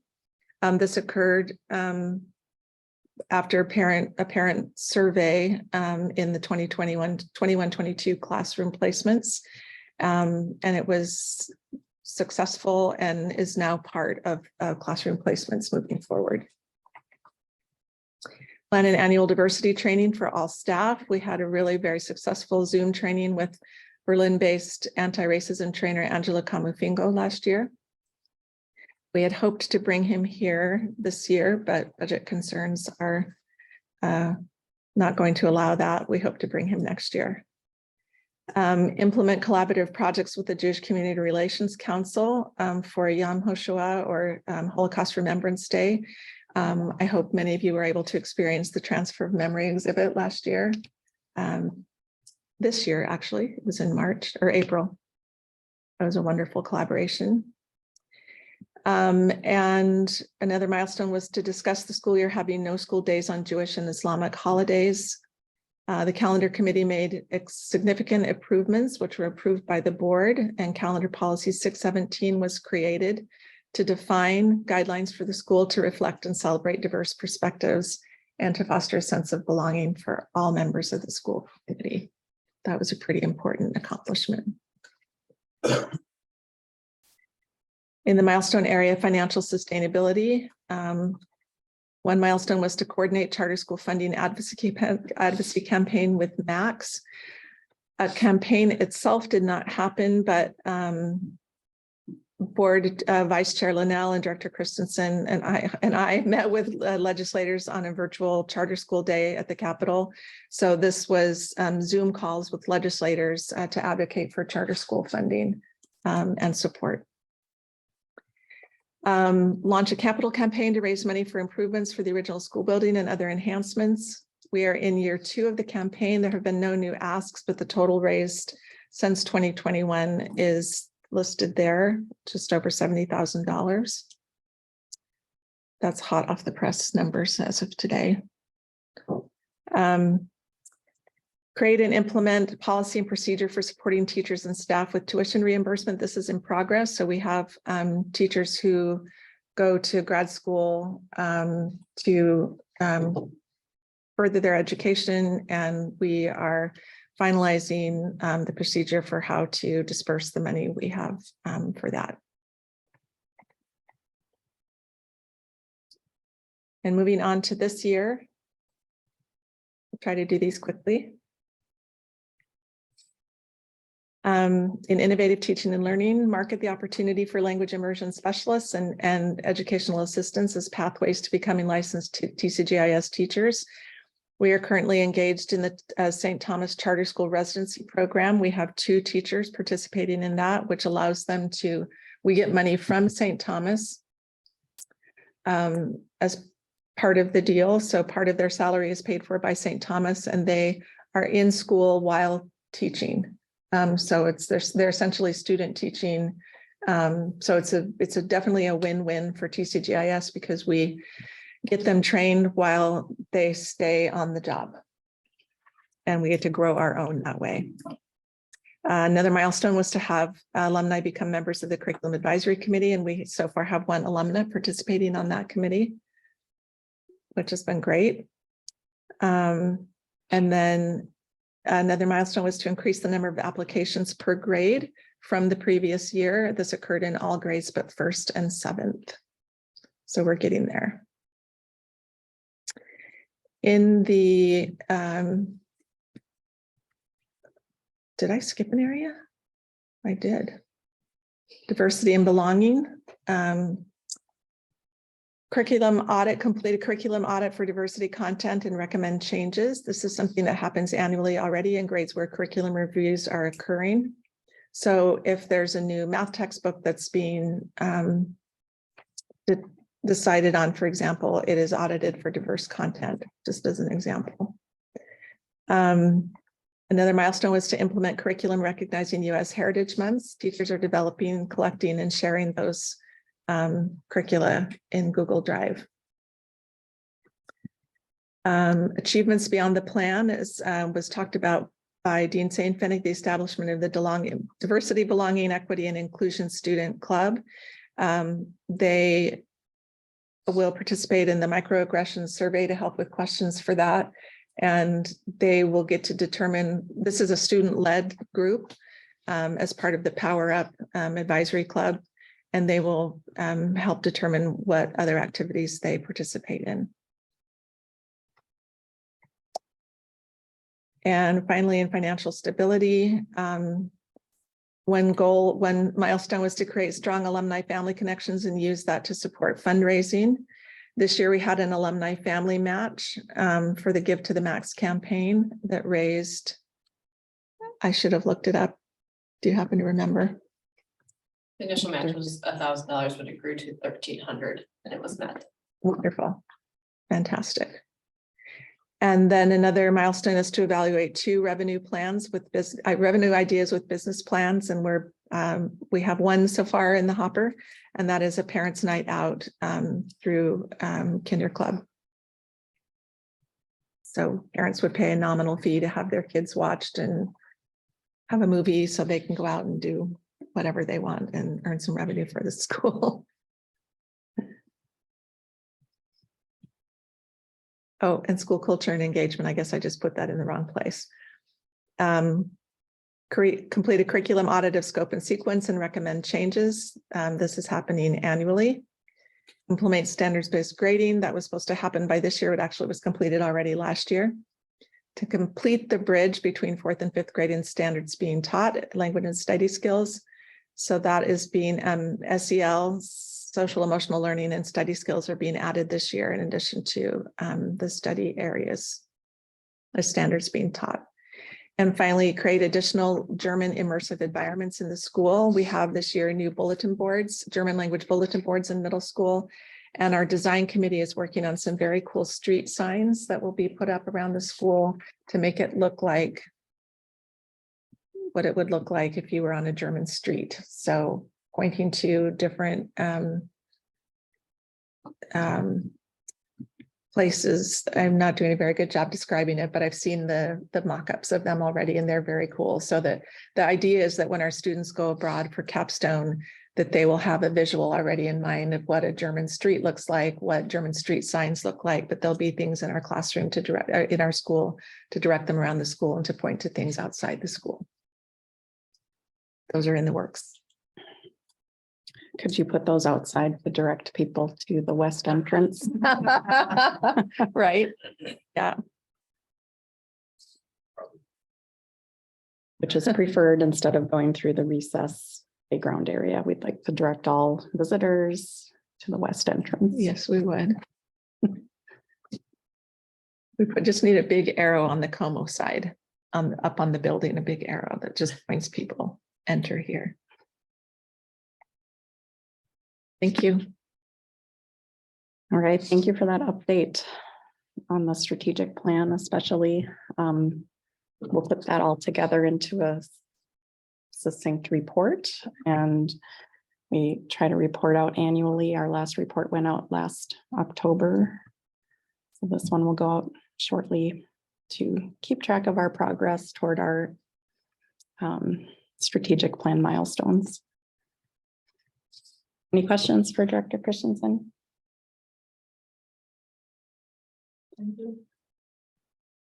Yep, thank you. Good job. Thanks. All right, I think we should take a recess and reconvene at 8:25, 10-minute recess. Sounds good. For Jen.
right now? Yes. Okay.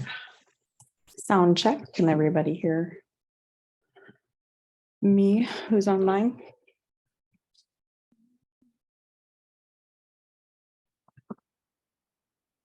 I'm not sure if you guys can hear me. Can you get, thank you. Yeah, thanks, Thomas. Perfect. All right, we are called back to order. So we'll circle back to our pre-recess agenda item, which was the executive committee update. So the executive committee met multiple times in this past month to talk about the budget. And I thought we could go through the slides that we presented to the bondholders just to bring the board up to speed, because we did not have a committee of the whole meeting this month. That was due to election night. So we met on November 15th. This was a public meeting that was announced through shareholder circles, through Emma. We worked with Piper Sandler, the folks that we worked with to secure the bonds. They helped us set up the call and notify the bondholders. Our majority bondholder was present on the line. That is Nuveen, who holds about 70% of the bonds.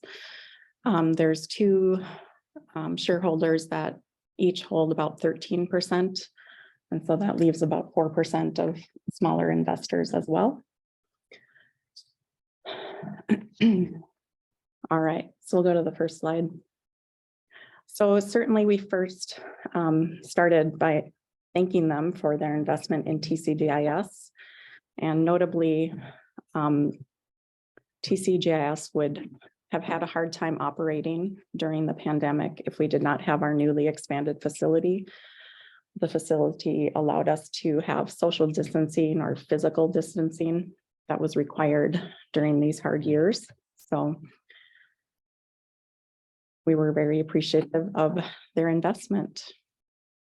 The pandemic had some major impacts on schools, and TCGIS is no exception. In 1920, with the immediate transition to distance learning, there was a mandate to provide free childcare to essential workers. So TCGIS provided that, and that impacted budget.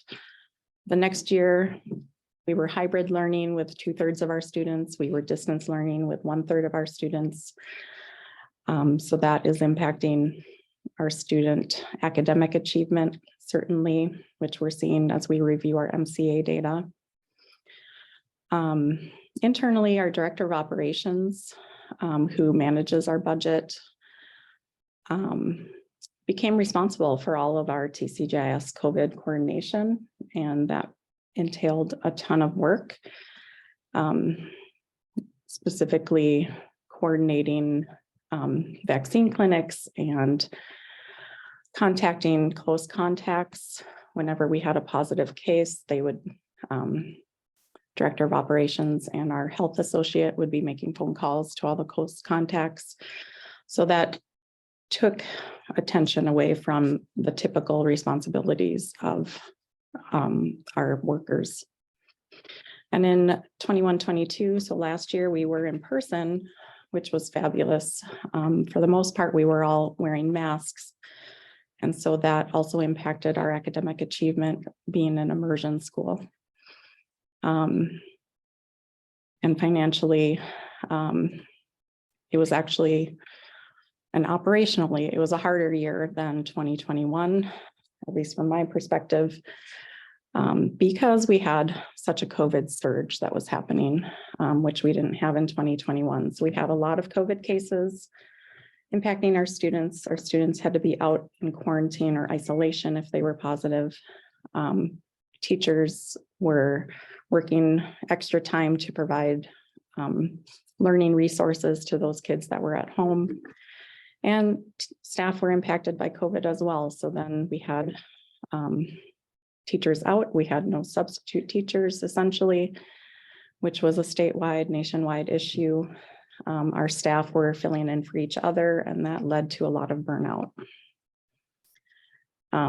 Again, our director of operations was really focused on dealing with the tremendous COVID situation. So how did it impact the students and staff? As I mentioned, the language is challenging to learn through masking and distance learning. This whole experience increased the need for mental health support for our students. It increased the need for student behavioral support. And we have an increased need for German support now that we have everybody back, and we see what the language impacts have been on our students, as we just reviewed the A1 and A2 data, for example. Being home is a difficult way to be immersed in German for many students. And our teachers were really challenged, as I already mentioned, with classes. But here specifically, classes now are lacking skills that they may have developed in preschool, but weren't able to experience that setting. And so they're lacking skills needed for group learning that typically they would come into TCGIS with. And we had some teachers leaving the profession from TCGIS. This is also a nationwide phenomenon, but they're leaving for other professions, and bringing in new teachers requires training. So our finances were impacted with an enrollment staying steady, but it's actually a drop because those years we should have seen that curve continuing to increase. Instead, it flattened out. So we lost revenue that we had been anticipating during those years. This year, we do see our enrollment going back up, and it's up just 1 year, but it's looking similar to the same rate it had been rising before. And our enrollment is currently, at this time, it was 612. I think we've gone up a bit since then. Middle school student retention, we wanted to highlight as a positive at TCGIS. Historically, we've had higher attrition when families reached 6th grade and evaluated options for middle schools. But this year, we've got 86% retention of our current 8th graders, 75% retention of our current 7th graders, and 97% retention of our current 6th graders. This is an excellent number. Actually, 5th to 6th grade is where we would see the highest attrition historically. And this may be a testament to the success of the bridge program that was implemented last year. So we think there's several reasons that families are opting to stay with us. And so we have, we're very optimistic for the future going forward.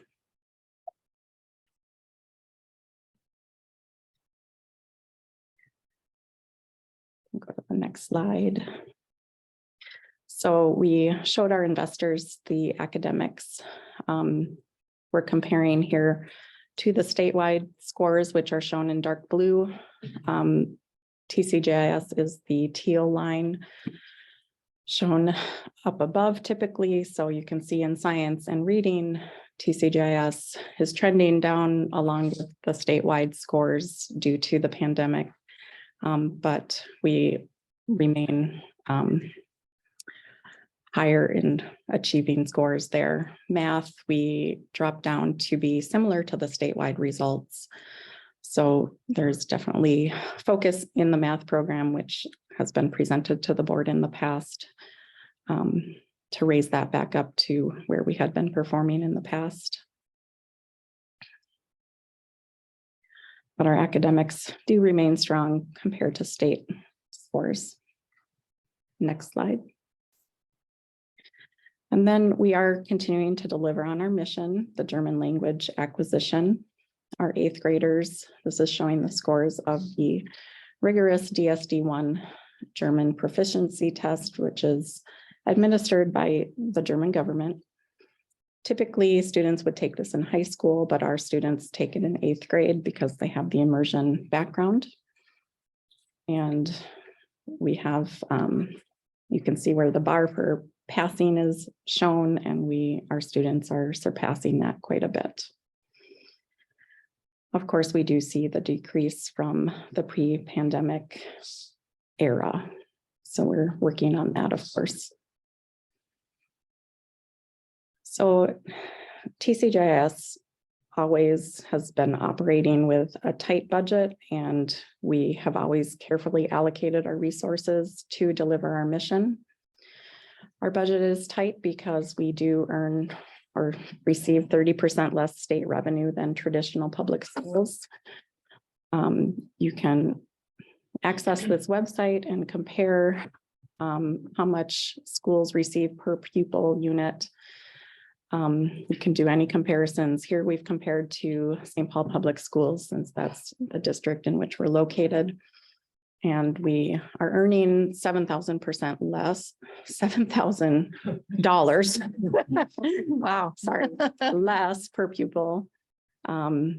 Which if you multiply that out by the number of our students is like, it's over $3 million, which we don't have in our budget.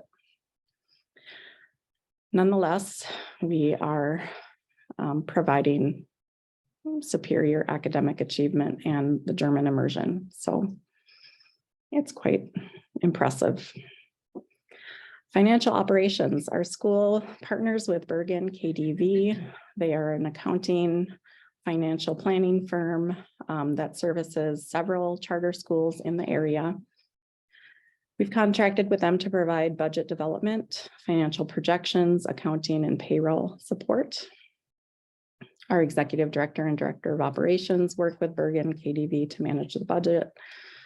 I'll mention here that we have a new director of operations this year who is diving into the budget along with Kirsten and making some good progress on ways to save money on a line item by line item basis.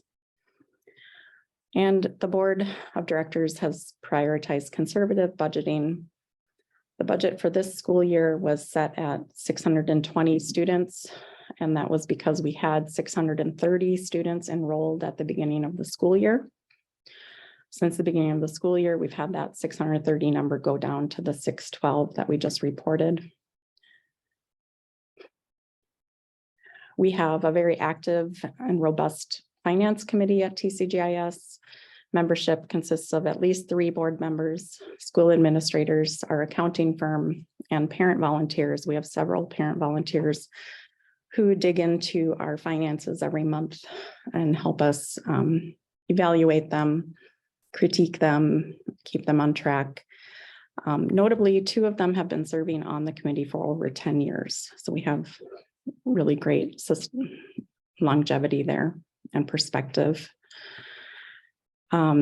This committee assists the board, recommends a budget to the board, works with the administration and the accounting management firm to create the budget and budget projections.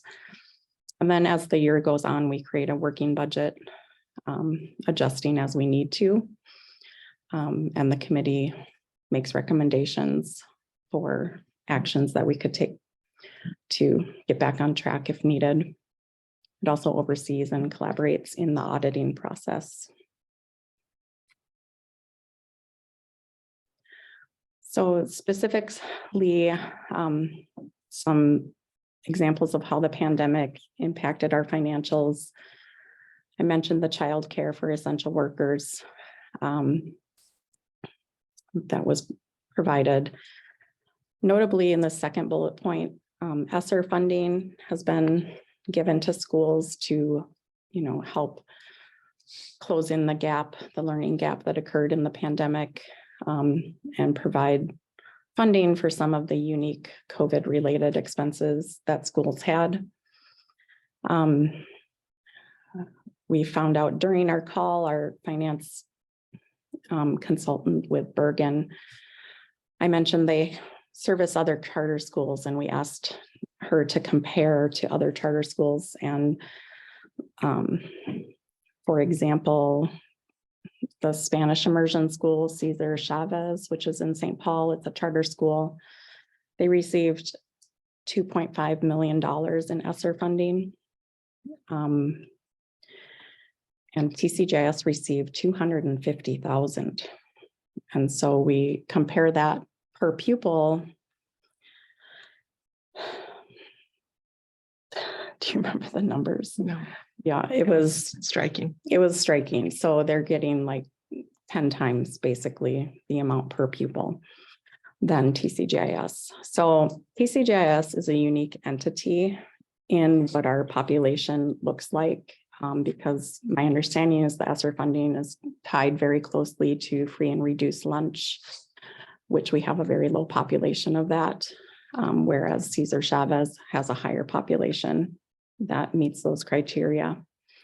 So while we offered the same services and experienced the same COVID-related issues, we had 10 times less money to address it. Let's see, last year we lost 36 students. That was over 5% of our student body. And that was people going to private schools where they would be taught in person every day instead of the hybrid or whatever. I guess that was 2 years ago. And this year, that surprising drop at the beginning of the year, I think can be attributed to families really shaking out the impacts of the pandemic on their own children and figuring out what they need to prioritize for their children's needs. And perhaps a German immersion language isn't what their children need right now if they need to focus on more fundamental skills and catch up. There's probably several reasons. So here are the numbers. I wanted to demonstrate why this actually took the board by surprise. This is our last year's budget. So school year 21-22. We thought everything was looking great. The budget we approved in June of 2021, met our bond covenants of the 1.14. It has to be above 1. We had plenty of cash on hand. Our goal is to have 60 days. We were projecting 118. Our final budget, the DSCR came down a bit. Instead of having a positive revenue here, we had a negative surplus. Days cash on hand dropped to 97, but still these were meeting our bond covenants. And that's the budget that we approved at the end of June this past summer. So where the surprise came in is when the audit happened. They found a lot of coding discrepancies. Money had to be recoded and shifted around. When it was all finalized, we actually had a negative $173,967 deficit. And the DSCR was below 1. We are still meeting the 84 days cash on hand. So that's above 60. So this was a surprising $150,000 variance between the approved budget and the actuals. Notably, this was not detected by our paid accountants, Bergen KDV, or the finance committee. The finance committee works with the numbers that are provided by Bergen. Our analysis is only as good as the numbers were given to analyze. And clearly they weren't accurate. So we worked with Bergen to dig into what could be some of the root causes. There were a few different factors that were flagged. It was a tough year with the staffing, as I mentioned, and I think we did end up using educational assistants for some other services, filling in with the lunchroom or different things. And so a lot of their time ended up coming out of the general ed budget instead of the special ed budget. But there was also a planning error with Bergen, who coded all of our educational assistants to be 100% special education time. And historically, we've run at 90% special education, 10% general ed. So that was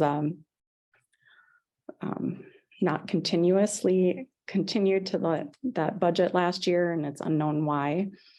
We weren't aware that they were all budgeted to special ed. So that came out and created a lot of the discrepancy.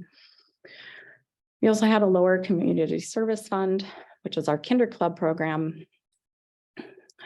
Here I say participating is participation less than anticipated, but talking with Michaela since this presentation, I learned that it's largely because students who were registered for Kinder Club came down with COVID, had to miss Kinder Club for 1 to 2 weeks, and TCGIS offered refunds for that. So we had a lot of money refunded, which came right out of our expected revenue. On top of that, our summer camp revenue, which this is summer camp for school year 23, so this current school year. Parents were registering in January, paying money. Bergen was coding that to last year's budget as revenue. But the majority of our summer camp, there's 1 week that's held in June, which is our previous fiscal year. The majority is in July and August. And so all of that money that was coded for that 21-22 budget should have been coded for 22-23. That was found in the audit and rectified. Unfortunately, that was about $50,000, and that actually went into our community service fund, and it made that fund appear to be tracking right on track when it wasn't, because of the refunds and everything else going on. So there's convoluting factors that came into play here. And then we mentioned and talked about this earlier with our director of special ed, but we did receive less federal special education revenue than budgeted due to maintenance of effort. So I asked to understand that a bit more. Okay, so when we identified those root causes, we implemented corrective actions. TCGIS requested more detail in our finance reports, a lot more breakdown of the contracted services, salary categories, etc. We also adjusted our meeting schedule for the finance committee to give Bergen KDV 2 additional weeks to prepare numbers so that we could have more accurate numbers for review. And our new director of operations and Director Christensen are doing an intensive budget line item review. This is in collaboration with the executive committee, and we'll be bringing the whole finance committee into this, I think, to brainstorm ways where we can save money on different line items.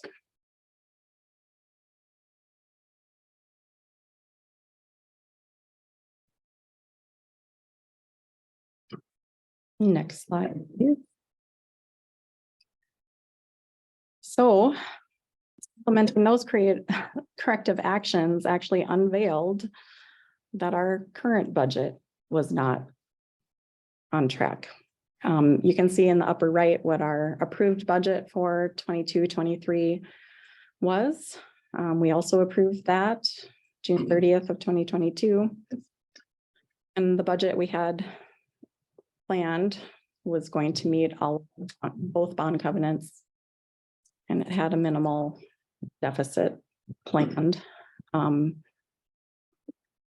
But yeah, digging into this, Bergen found discrepancies in salaries and benefits from what TCGIS has agreed to pay versus what they had in their system. So that was rectified, but it made a big impact.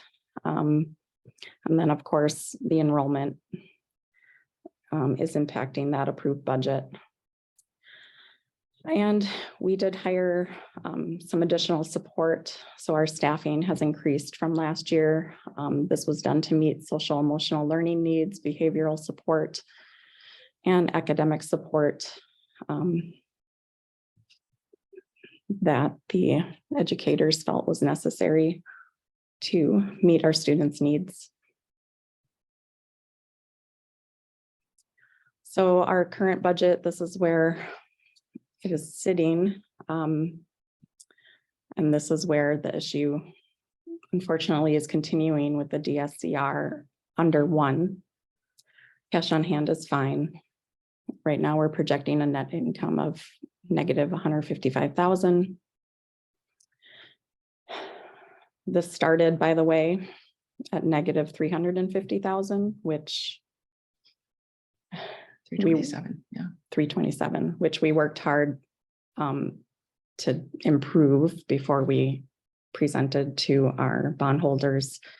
So we were able to make some changes to different line items to get that number better. But to get this DSCR to where we would need it to be to meet the bondholder requirements, it would really require staffing being minimized or downsized. So we did look at different scenarios of what we could do, but ultimately we made the case to the bondholders that significant staffing changes would impact our students. It would impact our staff morale, our parent confidence, our staff retention, and we felt it would have longer term repercussions on our school success than the benefits that we would see from adjusting our budget right now.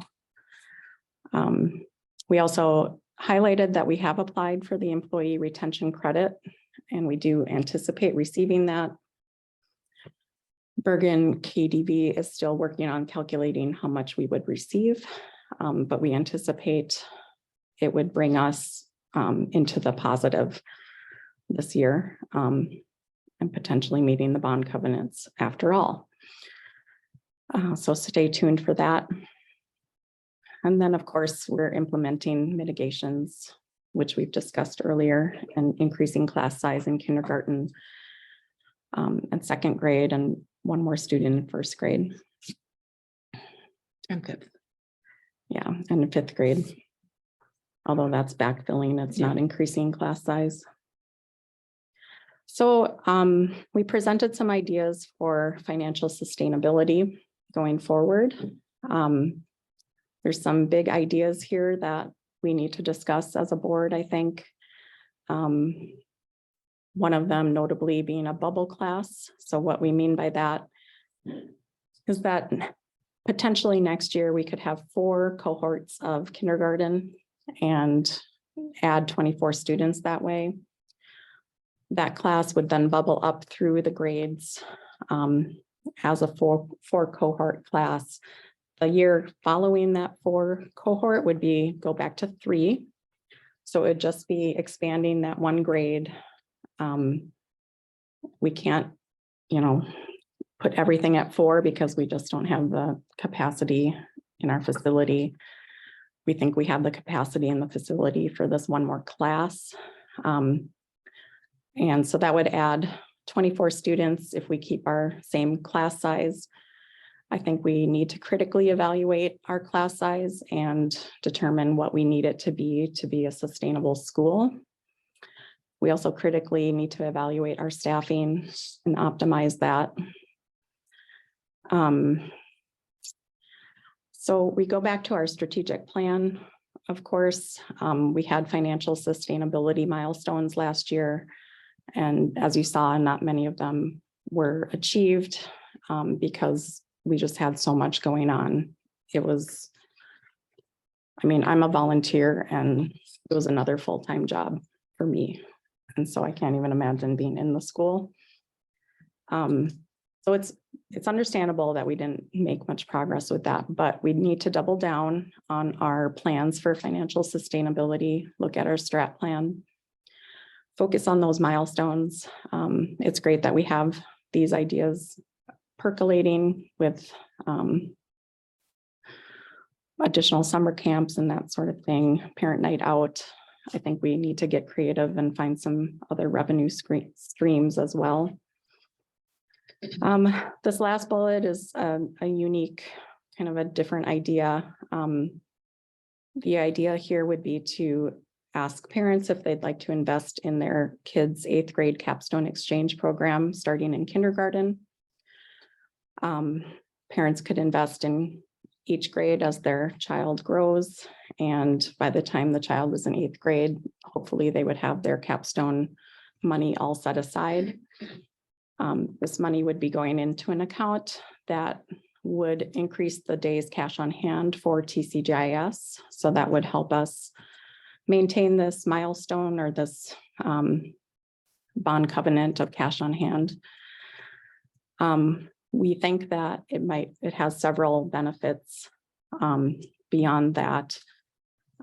We think it could increase retention into middle school even higher because the financial hurdle being faced within a couple years of paying that, it's $4,500, I think, right now.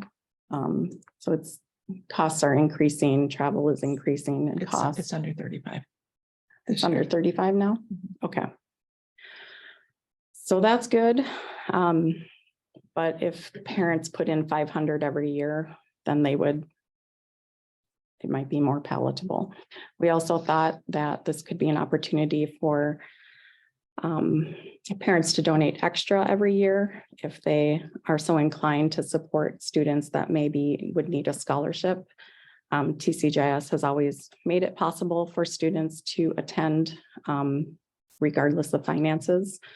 As our numbers increase, of course, we'll need to have more money set aside to manage that. So this could be a contributing factor to improve and make that possible. So we asked the bondholders for their continued confidence in TCGIS as a team, and that we will meet our bond covenants in next fiscal year and beyond.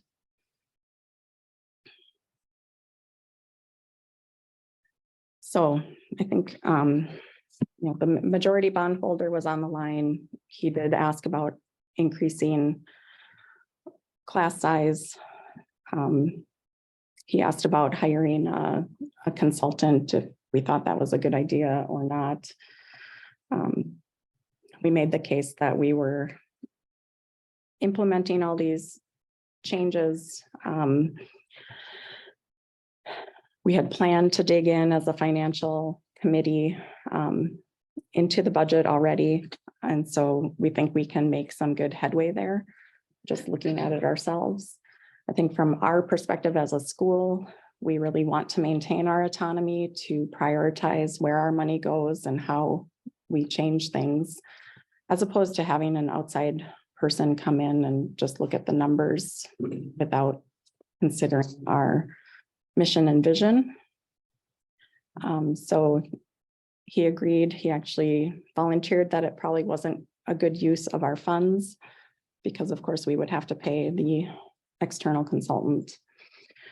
So he asked for an update in April. We plan to hold another bondholder meeting in April to update on our progress of changes to our budget. Any questions?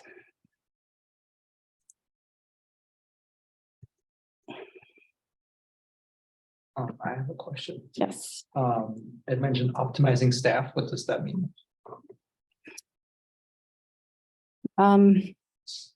Well, so I think we need to step back and look at our administrative structure, what do we need, and plan that and work towards that. And so administration could be something, we need to look at our office. We need to look at also, do we need to maintain our EAs in kindergarten next year, or is it okay not to have them? We really argued to maintain our EAs to support our kindergarten teachers this year. especially since they're getting 2 new students, hopefully. But going forward, is that the optimal staffing that we need? I think we need to look at middle school and, as the 7th and 8th graders are some typically smaller classes, could we put those into 2 versus 3? Which would then decrease the amount of teaching FTEs that we would need. These are all just ideas and things we need to evaluate, but we need to evaluate it strategically and like holistically. I mean, other ideas could be, do we need to outsource different functions? I don't know. Or could we job share with other charter schools, like hire one person that can serve 2 charter schools for a similar role? So those are different ideas and, definitely open to suggestions. Thank you. Mhm. So specifically regarding that, you mentioned we need to discuss these different options. Is there a process that we're going to use for these discussions and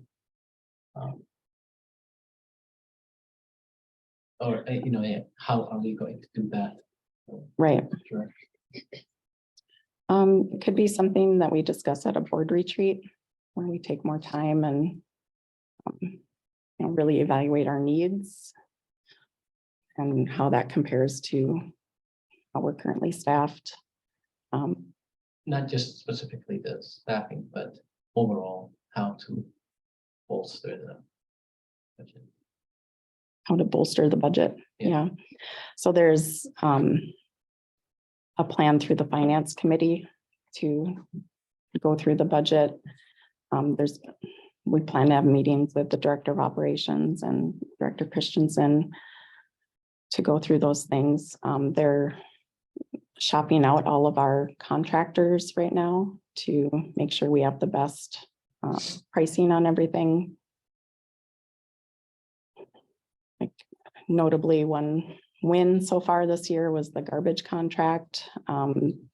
We found that if we go through St. Paul Public Schools for their garbage removal, we'll save $750 a month. So that's a huge win. So it's all those things taken together. It's going to be a line by line, slow process. And then one small comment or thought, and I think it's maybe been mentioned before. Can we reduce the cost of, I guess, effectively, or the cost of busing? By effectively, I mean equitably reduce the cost of busing. Oh, boy. Well, so that's one line item that went up. Was it 30% this year? It went up significantly due to gas surging Yeah. prices, and we shopped that out. And it was difficult. It was a difficult one. I do think we need to look at that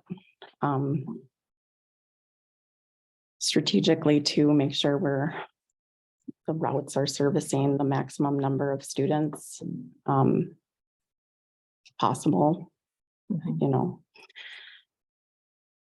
Yeah, there's some planning we need to do with that. But so I did look into other charter schools and what they do around busing, because we're servicing a very large area of the metro. And so it's similar to like Utah, for example, and they do charge a fee for busing service. Anybody that's outside of the Minneapolis public schools, because that's where they're located. So for us, it would be St. Paul Public Schools, we wouldn't be able to charge. So I'm interested to know how much we get in donations from those families. That if we went to a pay for service model, we might lose out on the donations. As a board, we've prioritized not charging officially for buses because we wanted to maintain equitable opportunities. But certainly we need to be able to pay our bills, so I think we need to look into that. I think for this year, what we plan to do is push for increasing bus donations, bus participation and amounts that people donate. So. I have a quick question about the employee retention fund. Can you just talk about that? You talked about it as possibly being able to put us in the black. And I'm just not Oh, yeah. familiar with what that.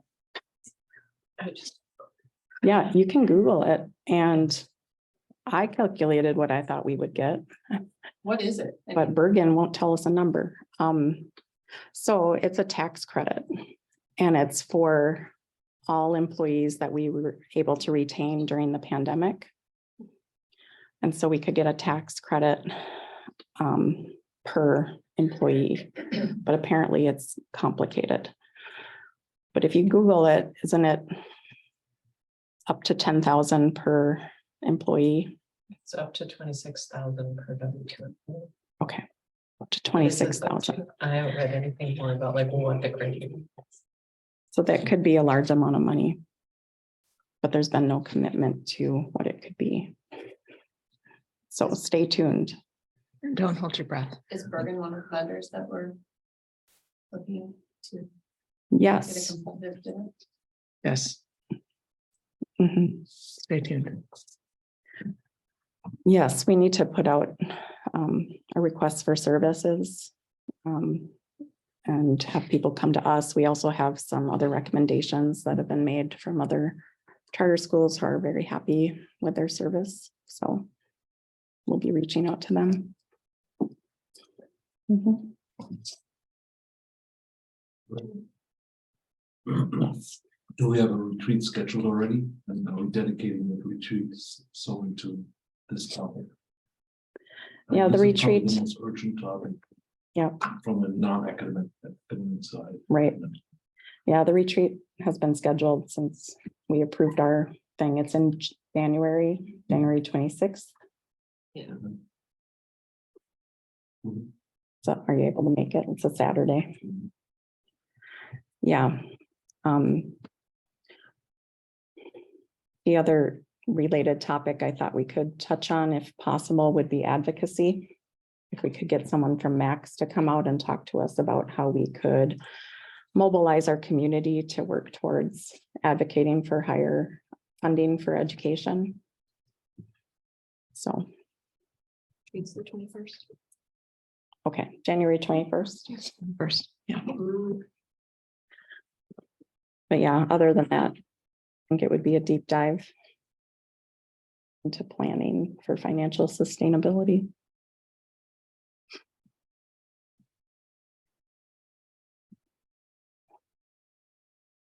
Any other questions? Or comments? It was really well done presentation. Thanks. All right. Yes, we got the outcome we were hoping for.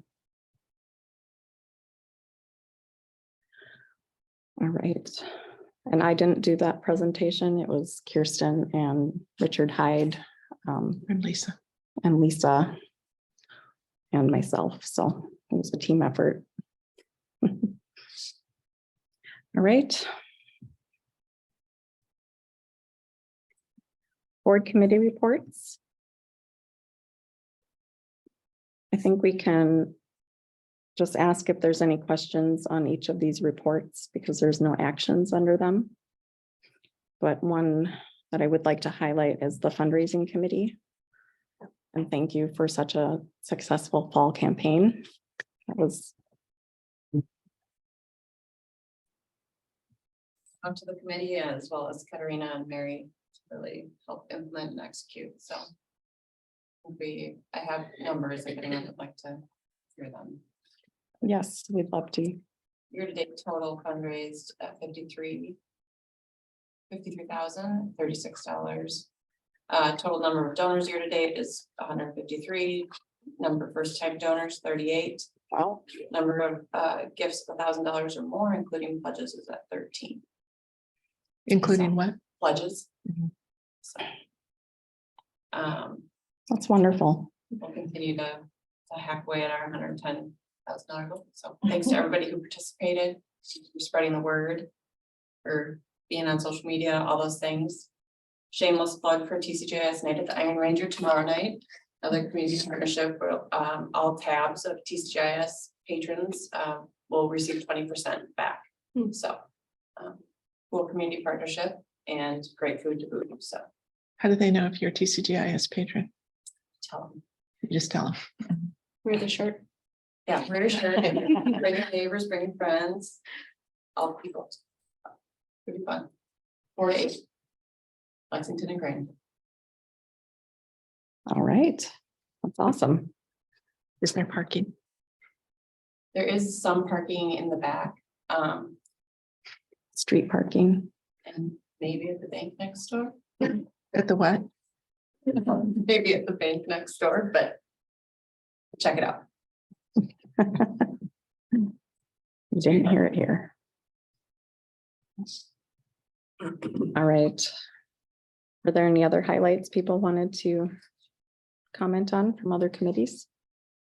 Just another shameless plug for the nomination committee that needs to get off the ground this year, that we can start looking at the election timeline. So if you're interested, either in person or online, please feel free to reach out. I can't be a part this year. So, Because you're running? as I'm running. Okay, very good. What does the nomination committee do? Nomination committee is comprised of board members, staff, and parents. And our community members as well, to ensure that we have candidates for our elections. You've probably been approached by one of us, if not more than one of us, before to run. And we look to get as many people, of course, as possible for our elections in May. And then from there,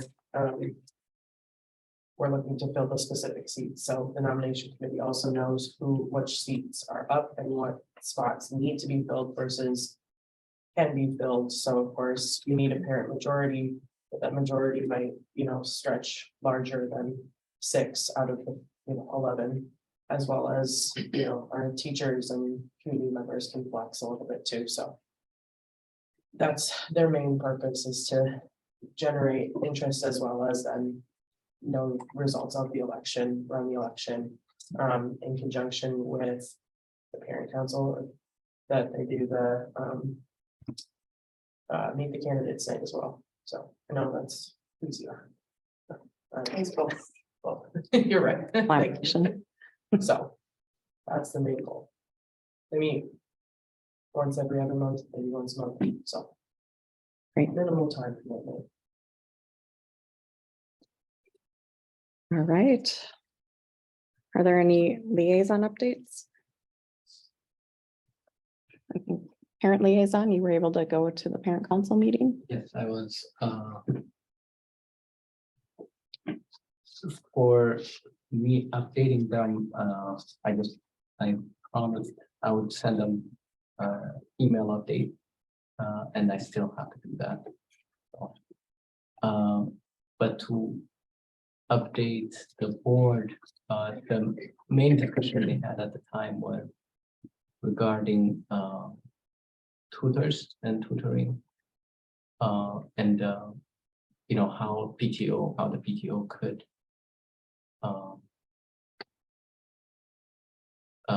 contribute or affect the information regarding tutors. Ultimately, the PTO settled on providing information on where to get tutors to parents rather than managing it in any other way. Just to clarify, are you talking about parent council? Yes. Okay, instead of PTO. Yeah. Yeah, I'm sorry. that's okay. Yes, Yeah, and that's the only update I have. great. Thanks for attending.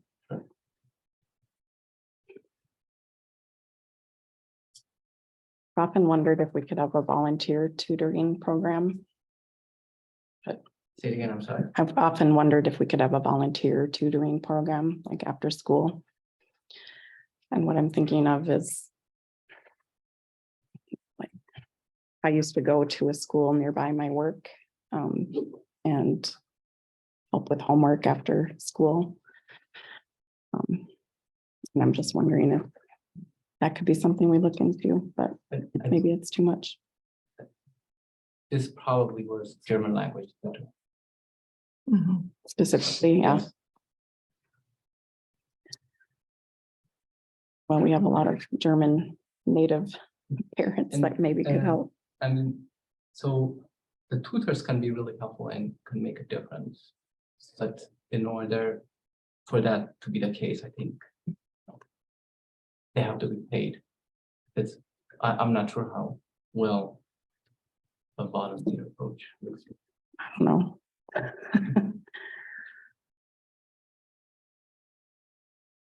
You have to get eighth graders to volunteer to tutor much younger kids. Or TCGIS alum. Actually, so high schoolers are in honor society. They're required to have so many volunteer hours. Oh, central. We could offer that as an opportunity for volunteerism. That's a good idea. It'd be good for college resumes. Right, Jennifer? It's close. So, The IB diploma, you have to have like community engagement hours. And I think Central offers the Yeah. IB, I'm not mistaken. Yes. yeah. And Edison offers IB. And my student is doing that, so I could twist his arm.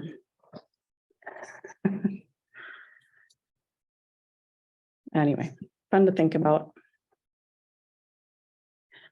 Anything else? Any new business?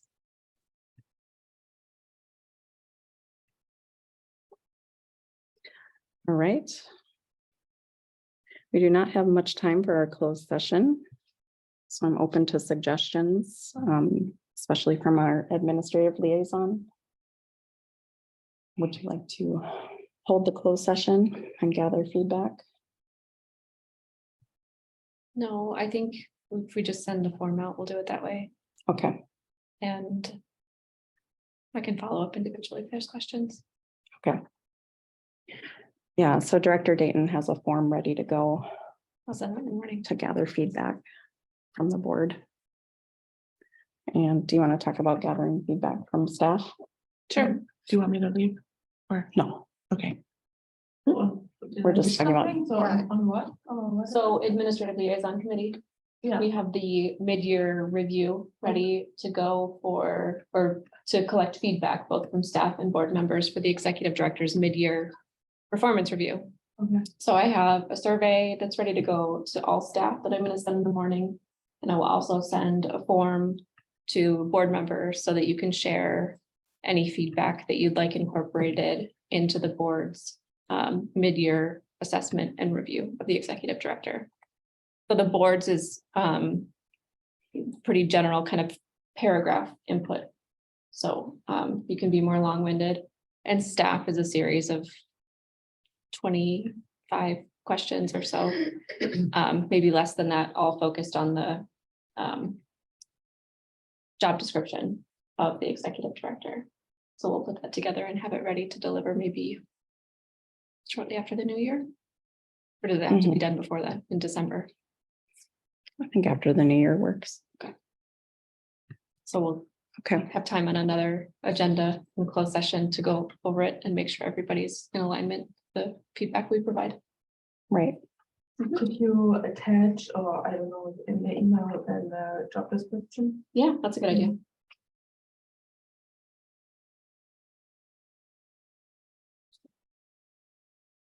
All right, thanks for organizing that. Mhm.